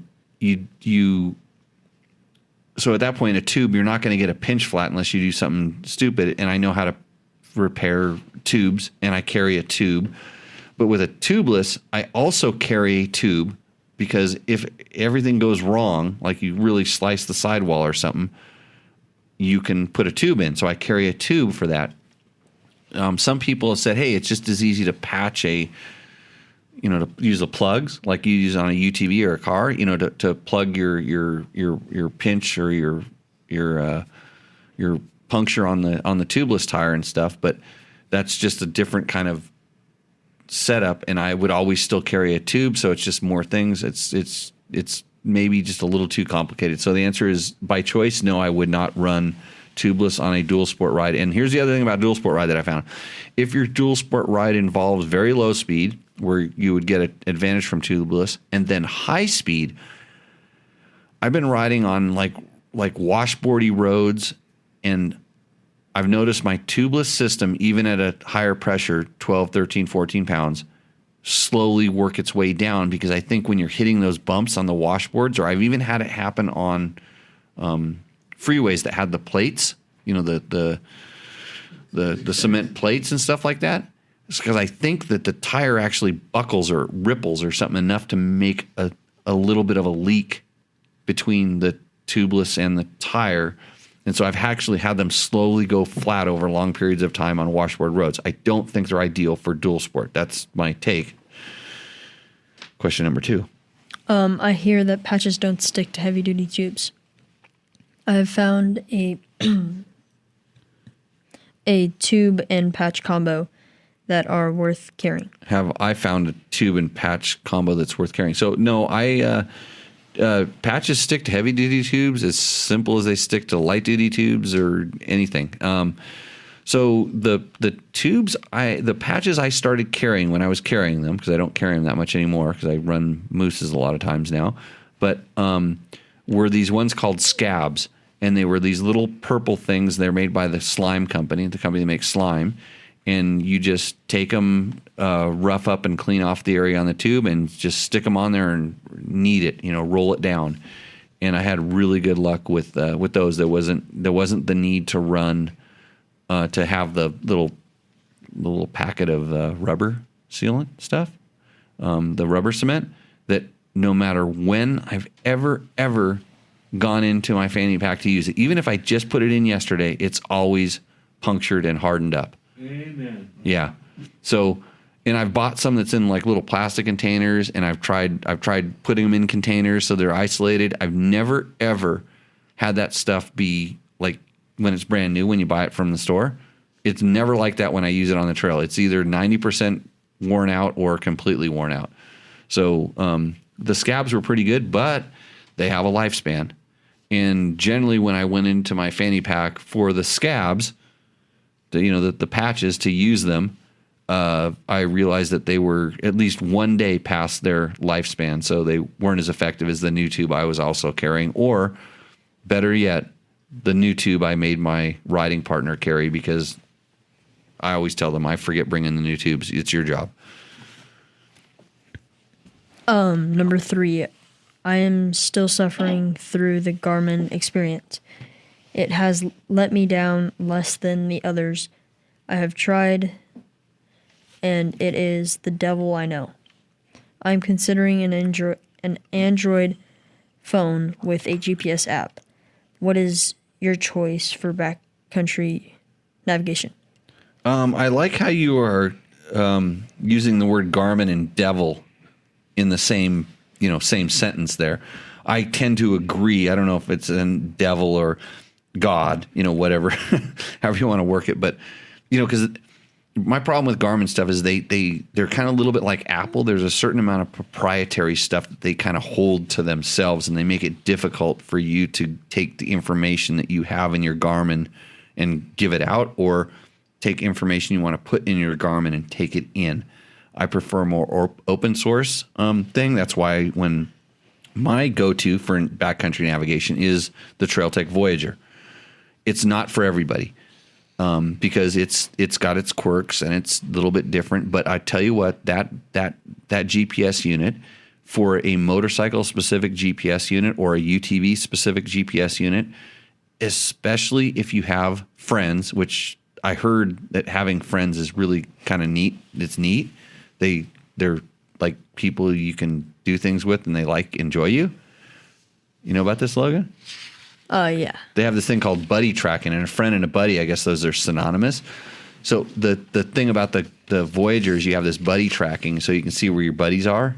And so if you're all using the Voyager, it works. And Garmin actually had a system like this. They had these little things called Rhinos back in the day. But again, it was their own proprietary software, and it was difficult to use. But the Voyager's a little easier to use, and now you can download maps into it. And that's a whole game changer for that particular one. But I typically use the I use JPS. It's the Jimmy positioning system. It no satellites required. It's more like you know how wolves can kind of wander around and stuff like that, and they howl and do that. Yeah. That's how I position myself. It's strange, hard to explain. But we have another question. Oh, all-wheel drive ATV. Here's where I need to explain the 30%, the other 30%, on where the problems lie is so we're doing dirt bike tests, and we're doing this stuff that's arguably it's got good credibility. There's good information, good testing. We're doing about as much as we could for what we were we weren't really getting paid, but we're doing enough to keep it rolling, doing some quality testing and things. And there could always be more, just like the guy wants us to test the 2 different headers and 3 different, there could always be more. And us as content producers, we always wanted to do more, but it was just and everybody goes, oh, look, cool, you got a brand new bike. And I look at it as I got to shoot a video. I got to write a test. Wait, no, I got to shoot the video, and I got to make Bob translate my words and write a test, and then I have to edit Bob's words, which are worse than my words, but then we spend collectively twice as much time because he did me what we call a bro deal. He's trying to help me, and I'm trying to help him, and net, we both get screwed. That's what a bro deal is. You got what you paid for. Right. And so it's not just a brand new awesome bike to ride. It's a lot of work. And I don't want to just flip it. I don't want to just go, oh yeah, here, and take the spec sheet, which is what I think it was Kevin was the guy's name.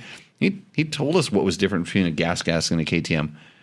They hand us, well, actually it's kind of funny. Gas and KTM and Husky, they're really funny about how they tell you the differences between the bikes. They pretend like they're separate companies. But that's for them to decide how they want to present that. But, so you can just take the spec sheet like a lot of these guys do and drop, whatever they tell you. Here's all the new changes. And then that goes in their head. That goes in I want to test motorcycle guy. I'm going to test this.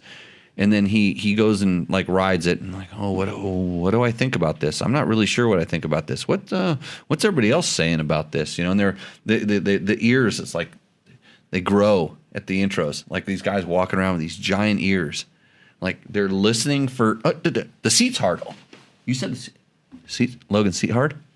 You think the seat's hard? Yeah. Yeah. Oh, okay. Yeah, seat's hard. Okay. And then the other guy here heard the seat's hard, and all of a sudden now the seat's hard. And that's where they're gonna go with that, or you're looking around. Who the players are at these intros. Who the hot chick is at the dance, and everybody's looking to see what's she wearing. That's what goes on at these intros, and there's guys that are they work for the bigger names, or they do the thing, and then they say something, and they're like, "Oh, suspension's too soft." Okay, suspension's too soft. Suspension's right. Suspension's too soft. We'll talk about it. Suspension's too soft. Yeah. Yeah. Okay. Good. Suspension's too soft. We're good. Yeah. We're tight with this. Because me and him and we don't. He said it. Oh, he said it. Yeah. Okay. So this is what happens at these intros, and here's where your opinion is formed, and then guys like Kevin, they take it and they regurgitate, and they send it back to me. They send it to their friends. So all of a sudden they're all sitting around to hear about the new gas guys. Oh yeah, dude, the suspension's too soft. Seat's too hard. This is where it's like a disease, and this is where stuff. This is where the internet and the social medias and stuff like that. And I saw this coming, back. And the problem was back when it was just the magazine. You could be a ding dong and you could work your way into the magazine game and get there. And you could even be running a magazine as we'll call you a ding dong, a dum dum. And you knew how to make your boss happy. You didn't know how to test a motorcycle. And I just saw, here's where magazines are going, or content producers or whatever. Outside Magazine, which we know is Outside Magazine. They're pretty environmentally conscious. I just saw them post something about Can-Am UTVs. And I'm like, holy shit. I'm like, really? Because, they talk about like, people driving off the edge of a dirt road and trampling a bush. And all of a sudden it's like off-roaders are ruining the world. And now it's like, well, guess what? Can-Am obviously came with a shit ton of money. And they just said, okay, well, we'll produce some content for you, or, who knows how it works. Everything's getting kind of screwed up. And the thing with this, and this is where I want to go with it, is I can't compete with somebody who's better at promoting themselves on the internets, on the social medias, that knows how to tag, that knows how to. So these people are experts at promoting themselves and promoting their brand and tagging. And I mean, I got literally sent to a friend of mine set me up with these guys that were back when Instagram was more new, set me up with, these guys that were Instagram influencers. It was before you'd really heard the word. And they're like, oh, you need to go hang out with these guys. And we went and kind of did some stuff for my school, and it was building the brand kind of a thing. And I got insta raped because these guys had never been in the presence of somebody who could operate a motorcycle at a high efficiency, B, understood photography and could put the motorcycle in the positions that I could put the motorcycle in, that to do this stuff. And they were blown away by the amazing content that we got. And so they all of a sudden they got to hang out with a guy who was sort of famous on the motorcycle side, and they wanted to be famous on the motorcycle side. Now we're buddies. We're Insta bros. And they had photos, and it was just like, and they did good for me. They got me some followers. That was the whole thing. It's like, you need more followers. Followers. And it was just this whole learning curve of, so you have people that are really good at understanding how to manipulate. It's your eyeballs. It's the people that are watching. And I don't want to say that I'm doing that now, because I try to do it a little more organically. We'll just say, this is who I am. This is what I do. But you're on the other side of the screen, and there's other people that are really good at manipulating your eyeballs. And it's how they tag it, how they post it, how they understand how the algorithms will digest whatever you're doing and put it in front of you. And algorithms. Yeah. I'll get that right. Algorithms. How they process this information, and then they provide it to you, and all of a sudden now you're second or third party removed from what you actually wanted. You wanted a credible guy to tell you about motorcycles, but there's a guy who's better at tagging his stuff, and there's a guy that's better at doing all the stuff in the background, even though he doesn't know how to produce this content or make the content reliable. And it comes down to like, where you got to trace it back. Where's the money? Where's the money going? How's the money? And it's like, or, from the social media platform side, it's like, he's not getting as many eyeballs as that guy who tags him better, even though he says, so we're going to put a flashy thing. And all of a sudden it's like, if I grew a beard and stood around in my garage and did some fancy camera editing work and made a good title card for my YouTube video, we get twice as many views. But that's going to take me, let's say, beard's 3 months. And the title card is, Logan was supposed to do that, but you haven't gone to school to do that yet? No. No. Okay. I didn't teach you. No. No. You should have Googled it. And then we'd be better off, because there'd be a better title card. And even Trevor tried to help me. We got the fancy graphics, because otherwise it'd just be me sitting in front of that Mexican restaurant logo and going, Tech Talk Taco Tuesday with my thumb up like this. This would be your lead. Yeah. So this is what we're up against. It's like, are you really interested in the information? And now it's like, okay, something's getting more and more views. All of a sudden it's like, collectively we're part of a club. It's like, you may have a crazy idea. You may be into Yamaha WRs, like our last, question was. He's all into Yamaha WRs, and they'll figure that out, and they'll start putting you in front of other people in front of WRs. And all of a sudden, him and San Felipe Bob, they're all in the same thing, and they're talking Yamaha WRs, and it's like, we hate KTMs. And it's like, really, you should be buying a Honda CR450R, right? Yeah. Yeah. What's that? That's the, where's the reed? You're supposed to just drop right into that reed, Logan. Boom. Bam. Yeah. Oh, Oh, where is it? right. Yeah.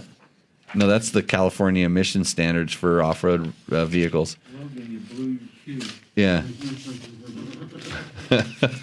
Oh. So really, so that's why this show is so good, right? John would like a CR450R, I think. Where is that guy? Oh, Big John? yeah. Yeah, where is that guy? He's off the radar. Going playing with aliens. Aliens, huh? Yeah. We have those out here? So, okay, do your thing. We got to do it 2 times. We'll get this out of the way, and I'll keep bitching. I don't know where we're at. Honda's new CRF 250. Whoa. Restart. Honda's new 2021 CRF 450R is designed to take you straight from the starting gate to victory circle. This awesome open-class motocrosser features an all-new chassis, a major engine overhaul, new suspension, new bodywork. And you can forget about clutch fade, adjustment, or hand fatigue with the new hydraulic clutch system. Lighter than ever, the CRF 450R explodes out of corners when it's time to increase your lead. So get on down to your local dealer and check out the 2021 Honda CRF 450R.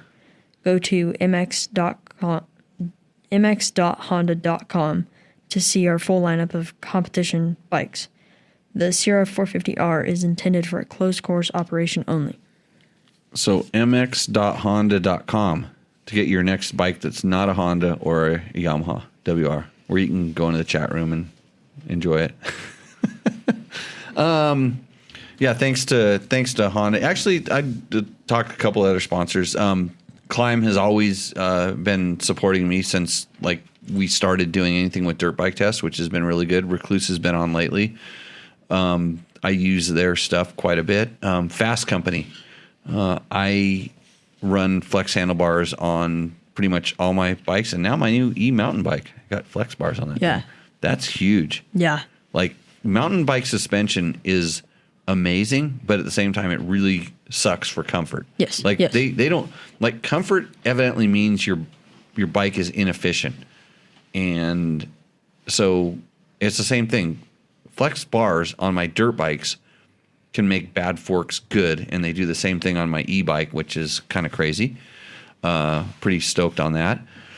Going to be testing some Cruft suspension coming up soon. Getting a really, really expensive setup on that, and we'll see how that works. It's basically like factory level suspension for my KTM 500. I'll probably put it on the bike that says Portugal on it. Mm-hmm. Yeah, it's the 6 days bike.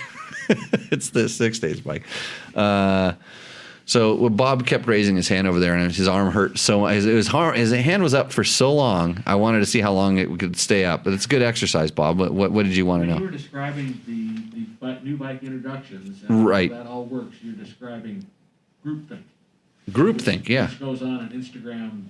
It's insane how much groupthink. Well, and this is larger than just motorcycle media and industry. This is what's going on. Is all of a sudden with social media and the ability to connect through the internet and all of a sudden if you were an outcast, if you had some crazy ass idea and you were doing whatever it was, and we'll just talk in dirt bike terms, it's like all of a sudden you thought a trials tire was a good thing.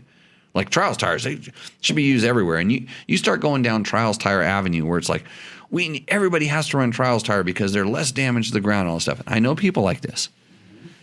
I was kind of one of the first people that actually, kind of started embracing the trials tire, the media. It's on the media side because I tested it. I said, I'd ridden trials bikes and knew how good they were there, but how do they work on a dirt bike? And I tested it, and I quickly identified, okay, there's definitely some positives and definitely some negatives. It's not just one size fits all. But now, if you were just that guy, and there were a lot of them, these old dudes that started running trials tires when they're out trail riding, and I started running into these guys that didn't know about the internet, and they would they would be out trail riding. You go riding with these gnarly guys that are going on really gnarly trails and doing gnarly trails. They're all running trials tires. They hadn't talked to it. They didn't even know about each other, but I just run into them. And then they would start going on their spiel about how it's better for the trails. Typically, these guys also worked on maintained trails, did all this stuff, but they didn't know each other because they didn't have the ability to connect. Had they had the ability to connect, they could have formed a group and started feeling more comfortable about their trials tire stance because they didn't really want to talk about it too much until they wouldn't even say anything to me and said, I'd say, I've run one of those. They're really good. And they're like, they're better for the trails. And then they pipe up and they start telling you about their thing that they've discovered, that now all of a sudden you're part of their club. They weren't going to come out of the closet about it. And now all of a sudden they're all in. They're going to tell you this is what's going on. And it's a crazy idea. But at some point you have to use some oversight and go, well, just in trials tires, if you're the kind of guy that like spinning your tire and you like skidding, a trials tire is more destructive to the trails. I've watched this. I've seen it because they're horrible on the brakes. If you start skidding, they essentially hydroplane. They don't grab as good. And if you start spinning on a trials tire, it's way worse than spinning with a regular knobby. It just doesn't grab traction. It spins better and it throws more dirt and it digs better. So it's a double-edged sword. Is it better for everybody? You talk to the guys that have been exclusively running these things for a while. They're convinced it's better for everybody because it's better for them. Doesn't mean it's better for everybody. So I don't know if you can kind of there's a big load of of stuff. But you start finding your little niches on.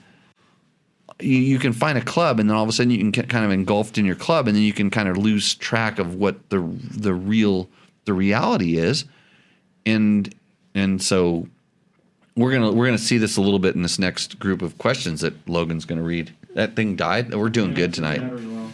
Yeah. But I have a question for you. I remember you telling me that you ran the trials tires because they were cheap, and then when cheap? you started running it, yeah. No, they were not cheap. They were more expensive. No, the Pirellis were really cheap. And then you made them a real niche market, and the price went way No, I don't.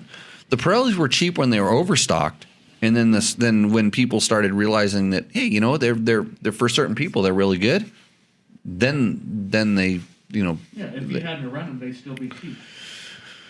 Well, no, they would have quit. They would have quit producing the numbers, and it would have gone down and down. And they would have gone back to normal prices. It was overstock. They'd done too many. And now so now we have hybrid tires. Now we have Trials compound and knobby tires, and we have Trials light tires, Trials spacing tires. There's so much different things because all of a sudden cooler heads prevailed, and we said, hey, let's go from these two extremes, like Trials tires or not, and then we'll figure something.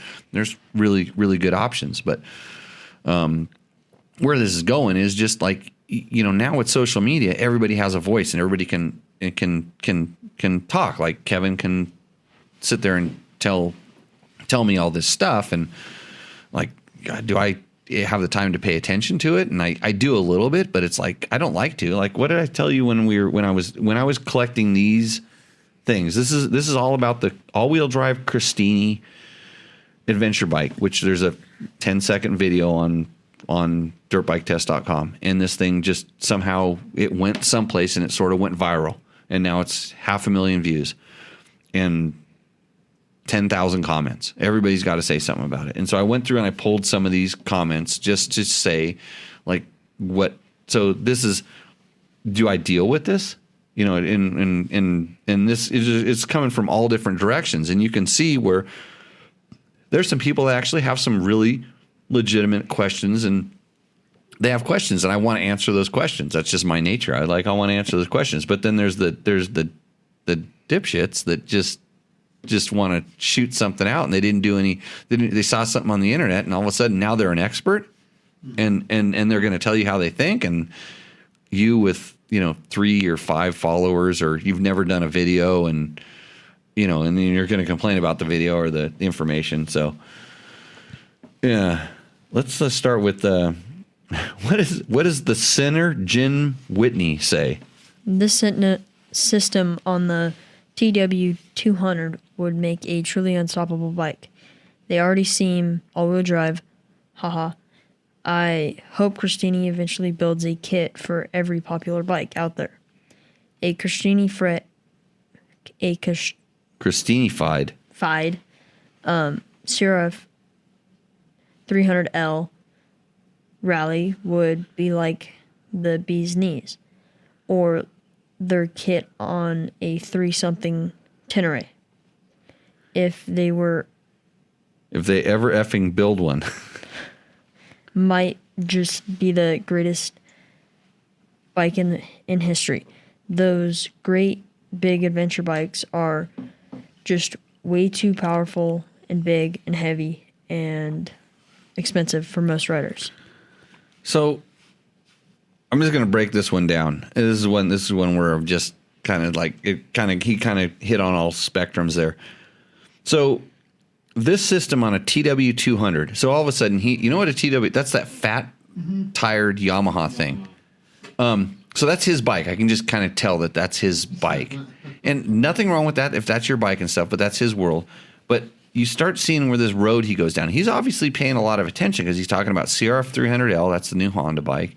And he's trying to get Yamaha to make a bike for him, a 300cc-ish Tenere for some reason. So he's TW200. He likes Yamaha. He wants Yamaha to make a bike just for him.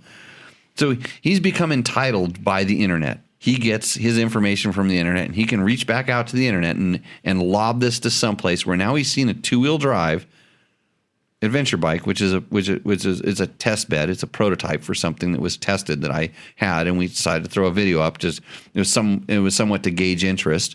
And well, guess what? 2 weeks ago, it gauged interest, and a lot of people said they want this or they didn't understand it.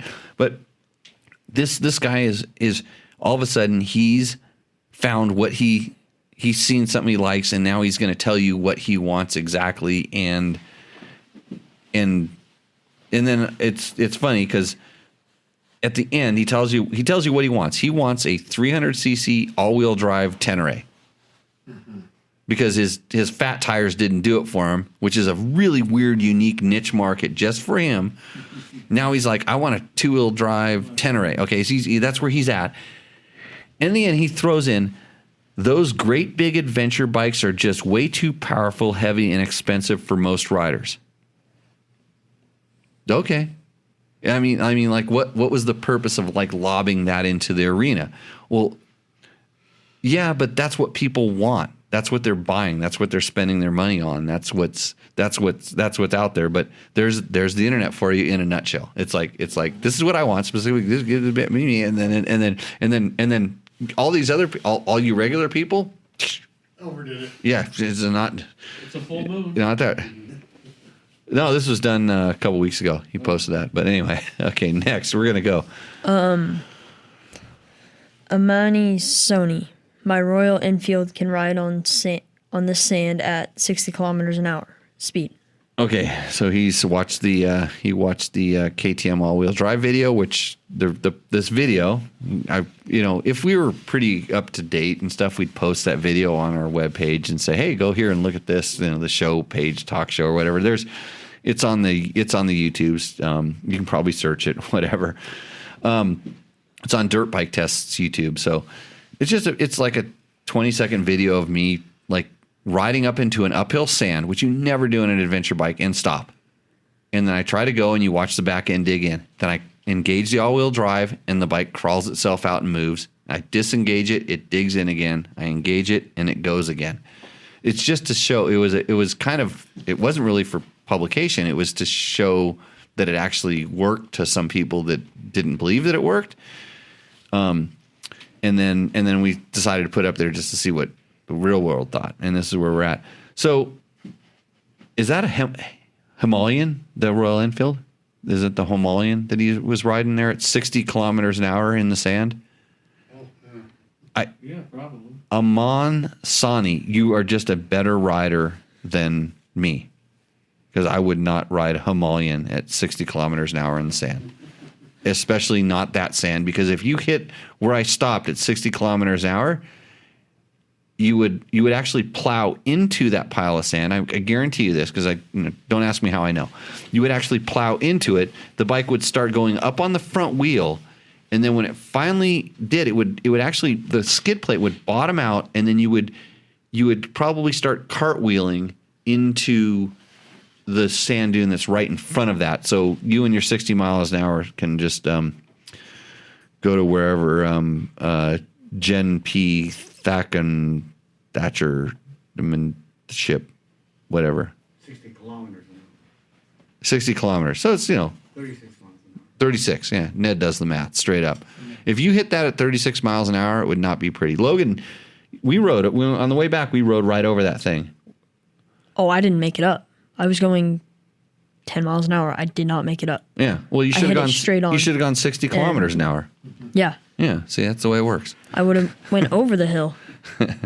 Yeah. Hey, Craig Alberts posted that video up on the chat room if you wonder where it's at. So, what is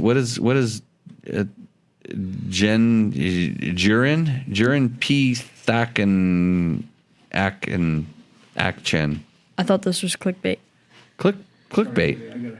My back's going to have to take a break. I've got to go lay down. Usually at this show, like we got 2 out of 3 people out of here. That's good. Yeah, no worries, Ned. Yeah, have a nice one. We'll try to make the show shorter next time. It's like Jimmy's the only one who has to get up at 4 o'clock in the morning around here. Not this Jimmy, that Jimmy. I thought this was clickbait. So that's the other thing you get. Like so we go and put a little something up there and it's clickbait. Thanks you. I didn't check on his followers. Ethan McLeod. If your bike needed all-wheel drive, maybe it's time to consider that your bike is too heavy. Let's see. If your bike need all-wheel drive, then they're same. You're thinking same thing. Yeah. I mean that's that. No, maybe you want to ride heavy bike, and here's where that technology actually really works. It's just like I have a lot of 4-wheel drive trucks. I do not drive them around in 4-wheel drive until I need it. Then I use it. Then some of my trucks are heavy and they're fine most of the time, but then when I need it, I click it in 4-wheel drive or pull it in 4-wheel drive or however you put it in 4-wheel drive these days, and it works. So that's the way this bike was. The prototype was set up and designed to work. So yes, you're right. Kai? Front wheel must be powered by electric motor. So this was a comment that there's probably like 200 comments that said that. And the answer is no, it's not powered by an electric motor. There's a lot of reasons for that. The technology for that isn't quite here yet. It could be, but it's not here. So it's driven mechanically. And had you looked at any of the other 872 comments above you, which at least 50 of them explain that it's a Christini all-wheel drive. So people just get on there and they just hang out a comment. And it's like, okay, you've taken the time to watch this. Do you do the research? And then I wonder why we even, is it my fault that I didn't explain it? It's a 10-second video where there's no audio at all. So I guess next time I need to do an explanation of this video now that it's gone this viral, but that would take time. And Logan, you're going to have to shoot it and edit it and probably it's going to take time out away from your girlfriend. That's going to be tough. Yeah. Yeah. Okay. What's next? You going to give a shot at the name? No, that's yours. Oh. Haraki Yatari Takadar. Right. Perfect. In 2015 or 2016, I saw a video on NGC/Discovery. A man modified his bike and made an all-wheel drive. You make it out of But this bike's cool. What did he make it out of? Sticks and stones or? Okay. Yeah. Good. Glad that somebody did that. Not sure why it's relevant. But okay. Lori Givens, you had to take your weight off and limp it along. Seems very inefficient. Dumb. Well, Lori. Yeah, I took my weight off. The problem is hold on a second. Can I pat myself on the back first? as a super high level rider with skills that are beyond your comprehension, it's hard for me to do things wrong. And so that's my normal technique every single time I start in the sand. So if you want to know more about that, you can come to www.jimmylewisoffroad.com and learn how to be a awesome rider like me. That was almost like a read, wasn't it? A little bit. Yeah. Well, I mean, I did not have to take my weight off the bike. I just can't help myself. I could use improper rider technique, but maybe next time when I need to get somebody that doesn't know what they're doing, I'll give you a call, and you can come and plant your ass on the seat and take off. And what's funny is the bike will do exactly the same thing as it did in the video. It'll sink more when it's in one-wheel drive, and it will take off more when it's an all-wheel drive. Just saying. Okay. Yeah, you get this name too. Dion van der Westenhen. Yeah, you're not going to be able to go to Netherlands anytime soon. Yeah, yeah. There was a better and cheaper way to get out that bit of sand. Look up and ride faster. Oh yeah, I should have known. You with this guy had at least 2 followers and no videos on an instruction on how to ride, but there he gives to someone who arguably might be a little bit better rider, have some more rider cred. He tells me to look up and ride faster. So, that's the problem to everything, right? Get over the back and gas it. Okay, I'm gonna subscribe to you for that because I think that's yeah. No, the whole video is to illustrate what an all-wheel drive adventure bike can do. That's what that's there. But just get over the back and gas it. So perfect. And we wonder why this is the second 30%. I haven't even talked about the last one. I don't know if I'm going to get to it tonight. Okay. BF3 Forever Greenie. Someone explained to me the big difference between a sport bike and an adventure bike. They look like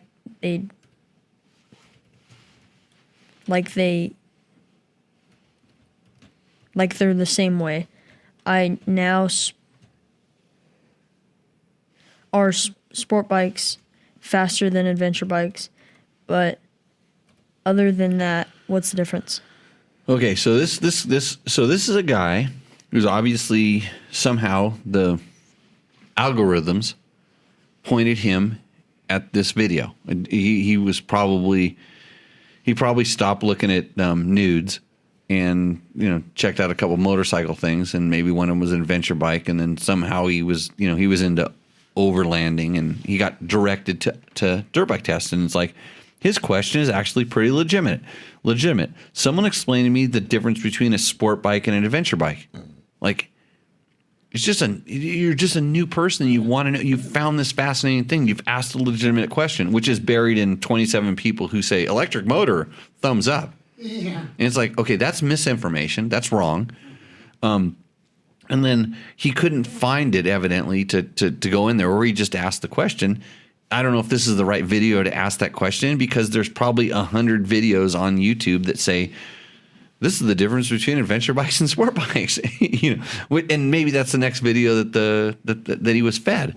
But so it's funny because some people felt the need to start commenting on it. So now we got sub-commenters on this. And like I said, that's a legitimate question for somebody that doesn't know. I appreciate this. I try to explain those kind of questions or answers to people. That's a good question. If you don't know, it's like, well, maybe just get a Harley. I mean, and probably I didn't read all the answers. I haven't read these yet. I just cut and pasted the whole thing. Somebody will probably tell them that, like, dude, Harley's the only real bike. And that's what you're going to hear in this thing, because now all of a sudden you have a voice. And would you say that if this guy stood up at the whatever meeting it was and said, I have this question, I'm here, I'm new, and is that the answer you're going to give him? So what is it? Askew? Yeah. Adventure bikes can be used for light off-roading on things like gravel, where sport bikes are more for road. So Askew is really trying to help here. He's one of those guys that wants to give. He feels like, he's like me. He's like, he wants to give you a good answer. He has the time to take the time to give you the answer that you're kind of searching for. Here's the thing. So there we go. And then,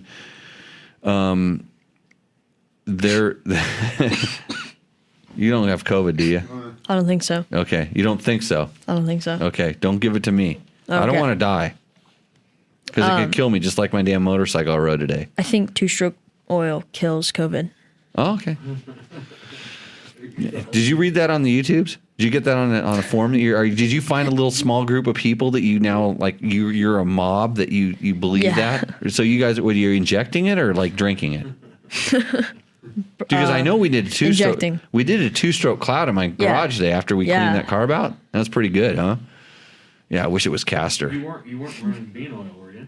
No. Oh. No, hopefully we took all the residue of the bean oil out. Why, is bean oil bad for you when it burns? Oh, yes. Hydrocarbons? No, it causes you to loose your bowels and will poison you. Huh. You didn't shit yourself, did you, Logan? I've never done that. Okay, so so now they're going to argue, right? No, SQ. He's the guy who asked the question is now asking SQ. What is it? But it looks like they would weigh the same amount. So what's the advantage? I can't just take a sport bike with some off-road tires and go on a large trail. So he's asking, he can't just take a sport bike and put knobby tires and go. So at least he understands that there's a difference in the tires. I mean, there's some knowledge there, but this is where all of a sudden now we're going down our specific rabbit hole and trying to figure out what's going on here. So the next question, 5 days later, or no, a day later. Sorry, I just realized you were asking about sport and adventure bikes.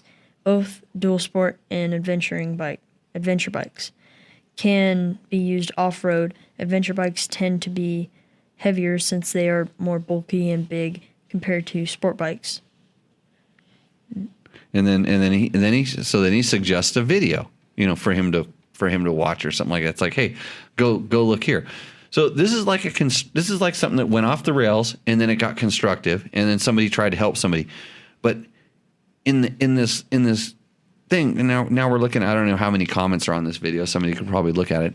You can go there and look at all these different comments, and you can see how much is just gibberish, just people spitting stuff out. And finally, some sort of information comes out where a guy actually, gave this guy some valuable information. I don't know. I didn't look at the video to see where it was at. But that's kind of few and far between. Most of the time, we're sitting here looking at stuff. Essentially, just trying to kind of figure this stuff out. So Chris Real asks me, like, so where is this going? Dirt bike test at the short term is not going anywhere. We are going to, hopefully they are going to continue to, put more content up there, and I'm going to do stuff when I can. I want to. I mean, and where this Tech Talk Taco Tuesday moves to, where it ends up, how it evolves, that's yet to be seen.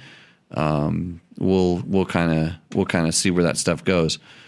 I'm trying to think, seeing some of these other videos that are people are putting stuff up on the Facebook feed.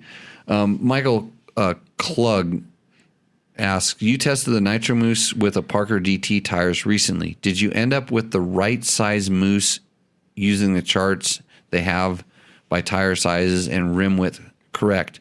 I'm thinking of using them on my 500XC for the annual trip. Yes, their chart is very, very good. It's really good, in fact. And that's new moose, new tire, by the way, if you're thinking about stuff. And remember, mooses, as they wear, they shrink a little bit. So, take that in consideration. But their charts are really good, and I've been very happy with my setup, and everything is really good. Todd Kelly wants to know, whatever happened to doing these on YouTube versus Facebook? Most podcasts I watch are on there. Most people, we just have a community here on Facebook, and I didn't want to kind of switch it up. And in order to do that, I mean, we could actually bandwidth this out. Would take a person in here, an extra person in here, quote, producing it and sending it out to 2 different streams through some sort of app or software that costs additional money, which we kind of talked about some of that earlier. So you can watch it on YouTube. You just have to watch it later. You don't get it right away because Logan has a girlfriend now. She's pretty nice. She waved the other day. I didn't scare her away or anything like that. I didn't know they were all like locked in that truck. Yeah. Like caged animals in there. Uh-huh. Yeah, they came to pick them up, and there was like, it was funny because they were there. We didn't realize there was a whole bunch of caged animals in that truck, and like the doors open up, and it was like party inside there. I got the pack of these guys. You got the whole cheer team. There's a cheer team. Yeah. Cheerleader, huh, Logan? Logan in the middle of them. Yeah. Rough life. Let's see. Any other good questions? What about my nav training? Shelby Kyle says, Jimmy, what do you think the reason is for Honda winning 2 Dakars in a row from KTM, who have had many consecutive? Is it the bikes, riders, program? Curious your take on this. You have unique understanding behind how the Dakar works, and more curious on what your job is. Shelby, hopefully you're still here because this was asked a little while ago. It's all me. No, bullshit. Yeah. Well, I tried to convince them to all ride Husaberg 570s. No, it's a lot of things. Honda wanted to win. They wanted to win from the time they invested in the program, and they just kept getting beat down is the best way to put it. They had a lot of failures and a lot of problems, and instead of looking at them as failures, they looked at them as lessons to be learned and to improve on. And that went from everything from, and mostly on a lot of fronts, it was improving the bikes, but at the same time, I think it came from the American side with Johnny Campbell and myself working with Ricky, and some of the guys working with Joanne, and the guys working with Kevin and Nacho. Everybody has guys and teams. I mean, rally isn't. It's like even when you listen and watch the motocross and supercross guys, there's people behind the scenes that do stuff to help them advance, because they're good at what they're doing, but they need help. And so Honda spent a lot of time and a lot of money improving that bike, making that bike better and better and better. Not to say that KTM wasn't doing the same thing. In fact, they are working on a new bike all the time as well. But on my side, we focused with Ricky on really working on the navigation, because we knew Honda was going to work on the bike, and Ricky worked on the bike too. I mean, I tell you, he probably wasn't happy the amount of times he had to ride in 110 degree heat to do durability along with his other teammates, because they're the only ones that can ride that bike to do the durability on it. But at the same time, we were working on navigation and stuff. It's like, hey, if your bike's going to be good and you screw up navigation, it doesn't matter how good the bike is. And Honda expected the riders were going to be as good at navigating as they were going to make the bike. And so it was a team commitment. It was a big team. And I know just from working with all the different guys over the course of it, and I work, kind of mostly with Ricky, and then also I work with Andrew Short, who's now Yamaha, and they're in the same boat. They're in the same boat as Honda was a few years ago. They want to come in and win this thing. They've won this thing before. They know how to do it. Honda won it a long time ago. They know how to do it. And if they're going to put the effort in, the thing is, but so on my side, we just work on the navigation. There's no magic. It's hard work. It's like, and at the level that these guys are at, they understand the basics. They know what it is, and they come back and they say, hey, we're having a problem with this, or this is, I think we can improve here. And they come and they say, in our racing, we can improve here. And then we develop some training that works to play to that. And And when you see other guys that are say like for instance, like Skylar House, for instance, it's like, well, like Skylar, he should have a factory ride, he should this and that and all this other stuff. And it's like, he's come and trained with us a little bit in the past and stuff like that. If I were just to sit there and just blanket say, well, why can't he have a factory ride? It's like, well, he can, but a lot of these other guys come with money. They come with a personal sponsor or something like that. And so if he wants to sign a contract to ride for free, and I know this because I was in this position, he can get a factory ride to ride for free. And then he's in no better position for himself. But he hasn't had the opportunity to train for the last 2 and 3 years to work on this stuff, navigation wise. So he's struggling there. And he has no problem with the speed. He's got that. He's got the bike riding ability and the speed and stuff like that.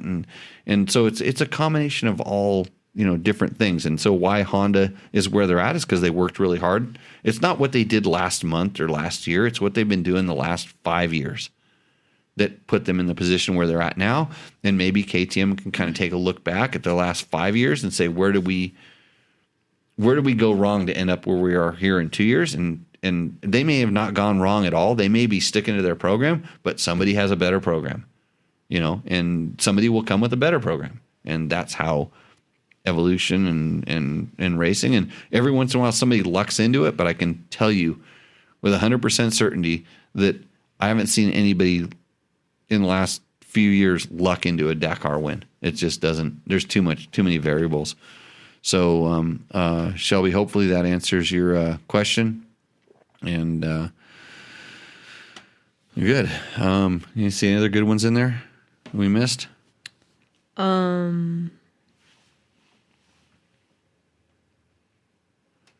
George says he had a friend boil his bike out without a thermostat at a race start, and he surmised it was because the coolant didn't stay in the radiator long enough to cool it.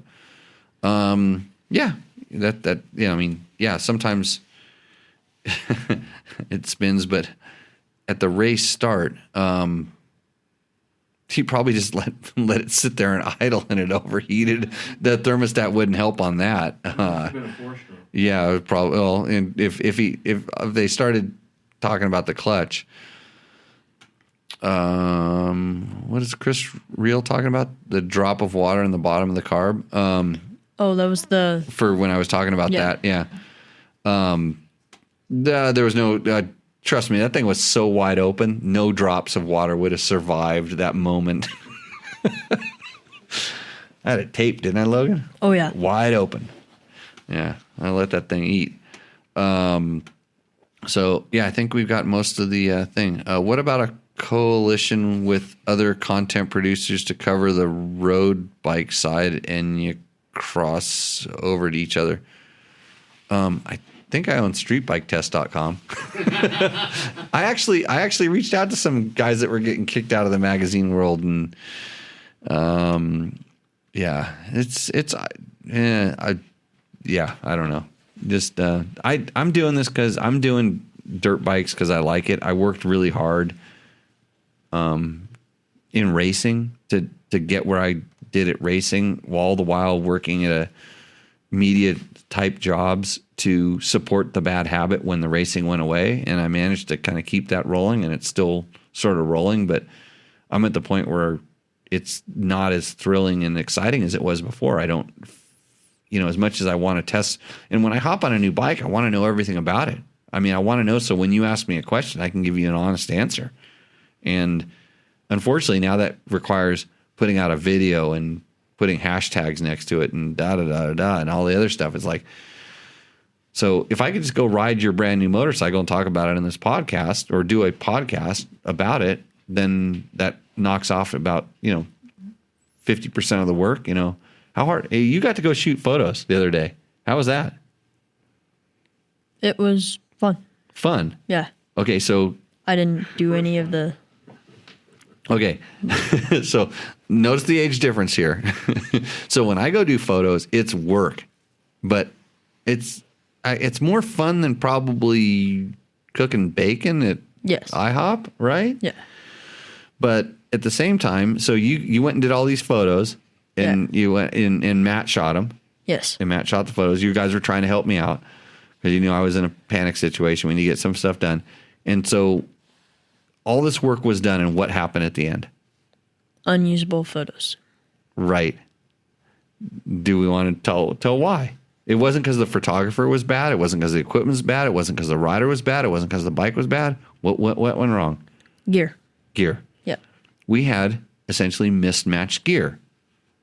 There was just something that was in the gear, and we may actually run the photos. I may just run them just because. But I mean, because in the real world, in the grand scheme of things, most people would ride with exactly what, and you wore the exact same gear today. Yeah. He was wearing, I'll just put it this way, he was wearing gear company boots with boot company gear. Mm-hmm. Okay, so do it, do the math. Like, as a professional, as somebody that's supposed to know better, and they didn't know. I didn't brief them on you have to wear this gear. I didn't provide him the gear. So, okay, so Jimmy, you got a brand new bike. What do you have to do? Well, I have to get gear for the photo shoot at the right size for the rider who's going to be riding the bike. That's part of the requirements of getting the gear. You have to find the photographer. I mean, it's just like the list of stuff that goes on. It's not just go out and shoot these photos, but it was kind of like, okay, Matt, camera's sitting on the table there. Grab the camera. You grab Logan. Go out and go shoot the bike. They actually got some good photos.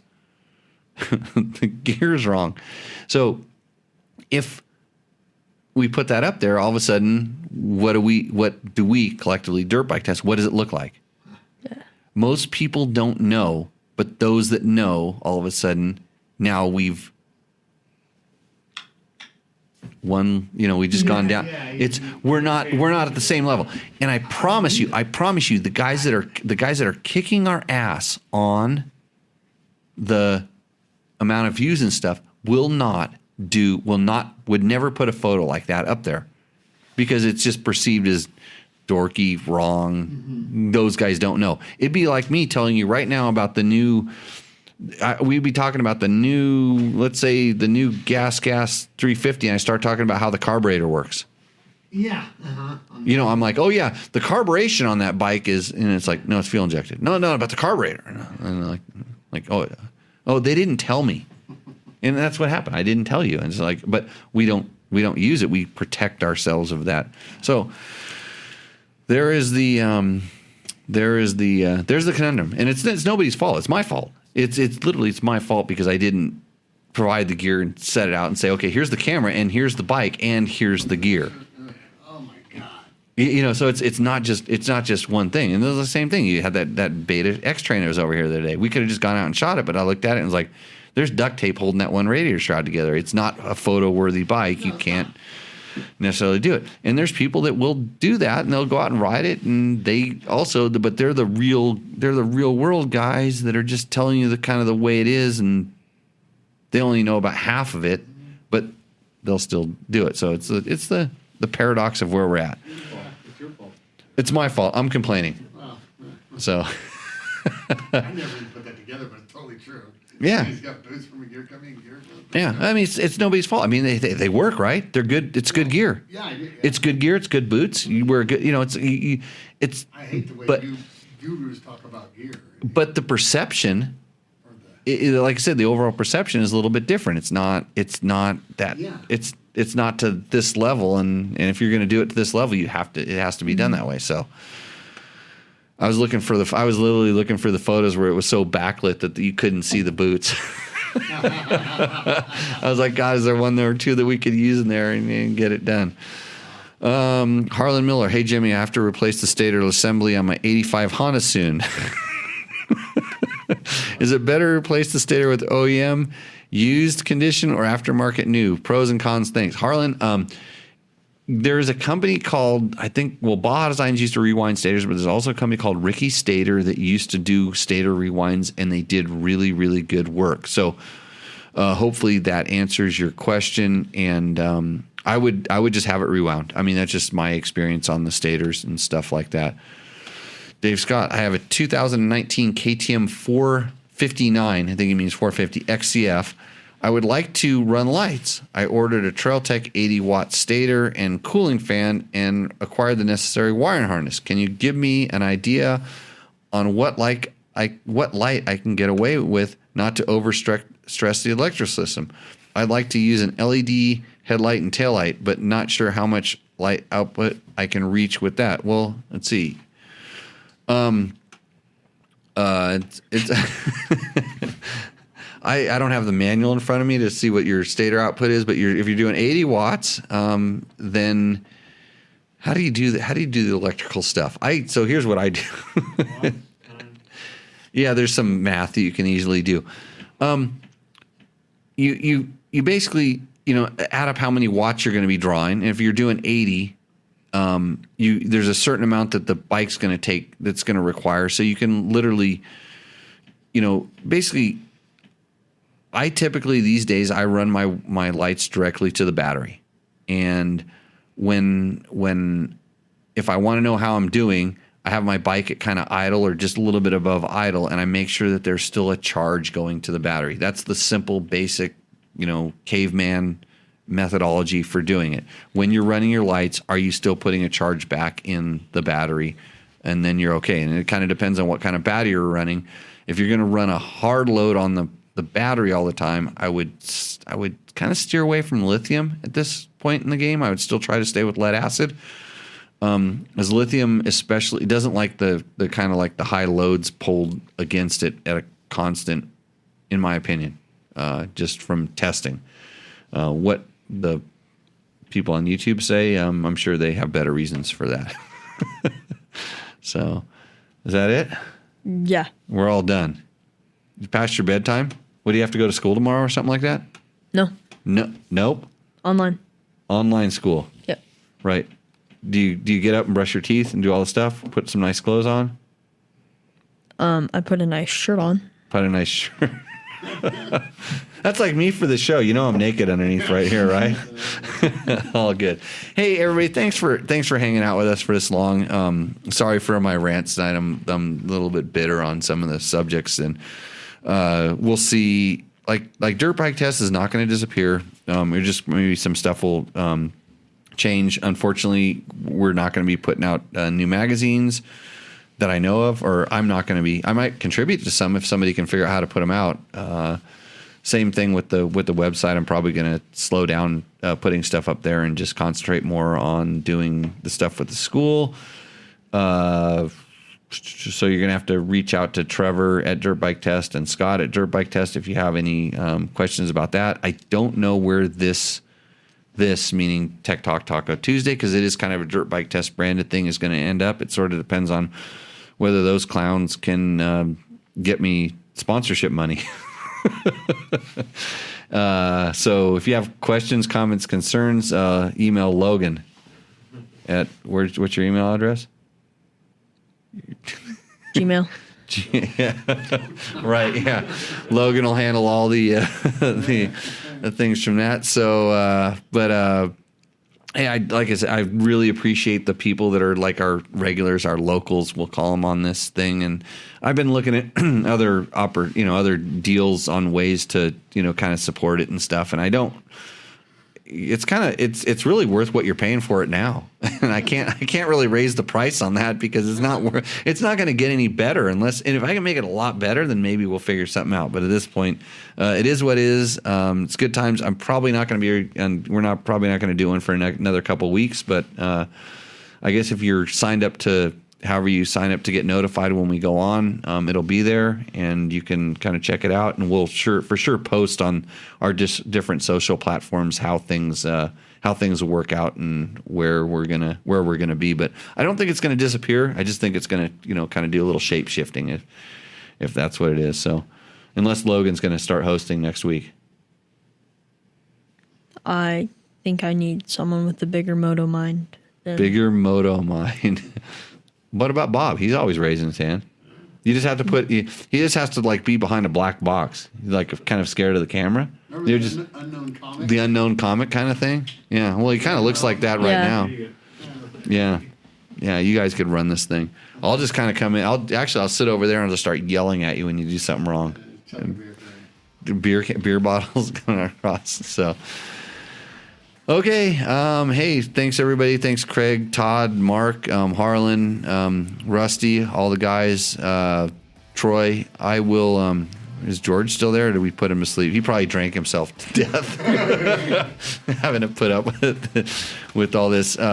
Victor, all the people. So this let me go to Real Taco Tuesday. I can go down I can go hang out at Ramiro's. We can just do this in person at Ramiro's, right? Bench race over there. So again, thanks to the sponsors, Baja Designs. I'm just going to kind of run through some of the people that I know sent the checks in for the first magazine. Tour Tech, Rottweiler, Double Take. There's a lot of companies that have been with, you can kind of see them. They've been around on my world for a long time, and I really appreciate that because, I mean, it literally, that's what kept me racing, and now they're kind of supporting me in this stuff that we're doing now. So we'll try to get your boots and your gear matching, right, Logan? Yeah. Yeah, good. So you can do more photo shoots, and then you can put everything up on Dirt Bike Test. Sure. Okay. With that, we will see you out on the trail. Okay, cheers.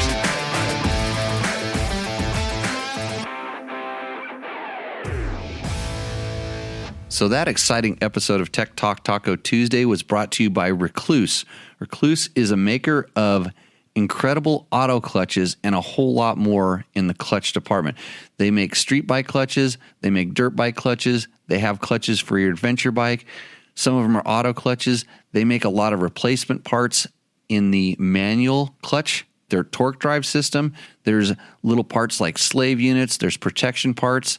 There's a left-hand rear brake, all kinds of stuff for your clutch and transmission, even oil. So if you need to know a little bit more about Recluse, you can always check them out at www.recluse.com. That's spelled REKLUSE, proudly designed and manufactured in Idaho.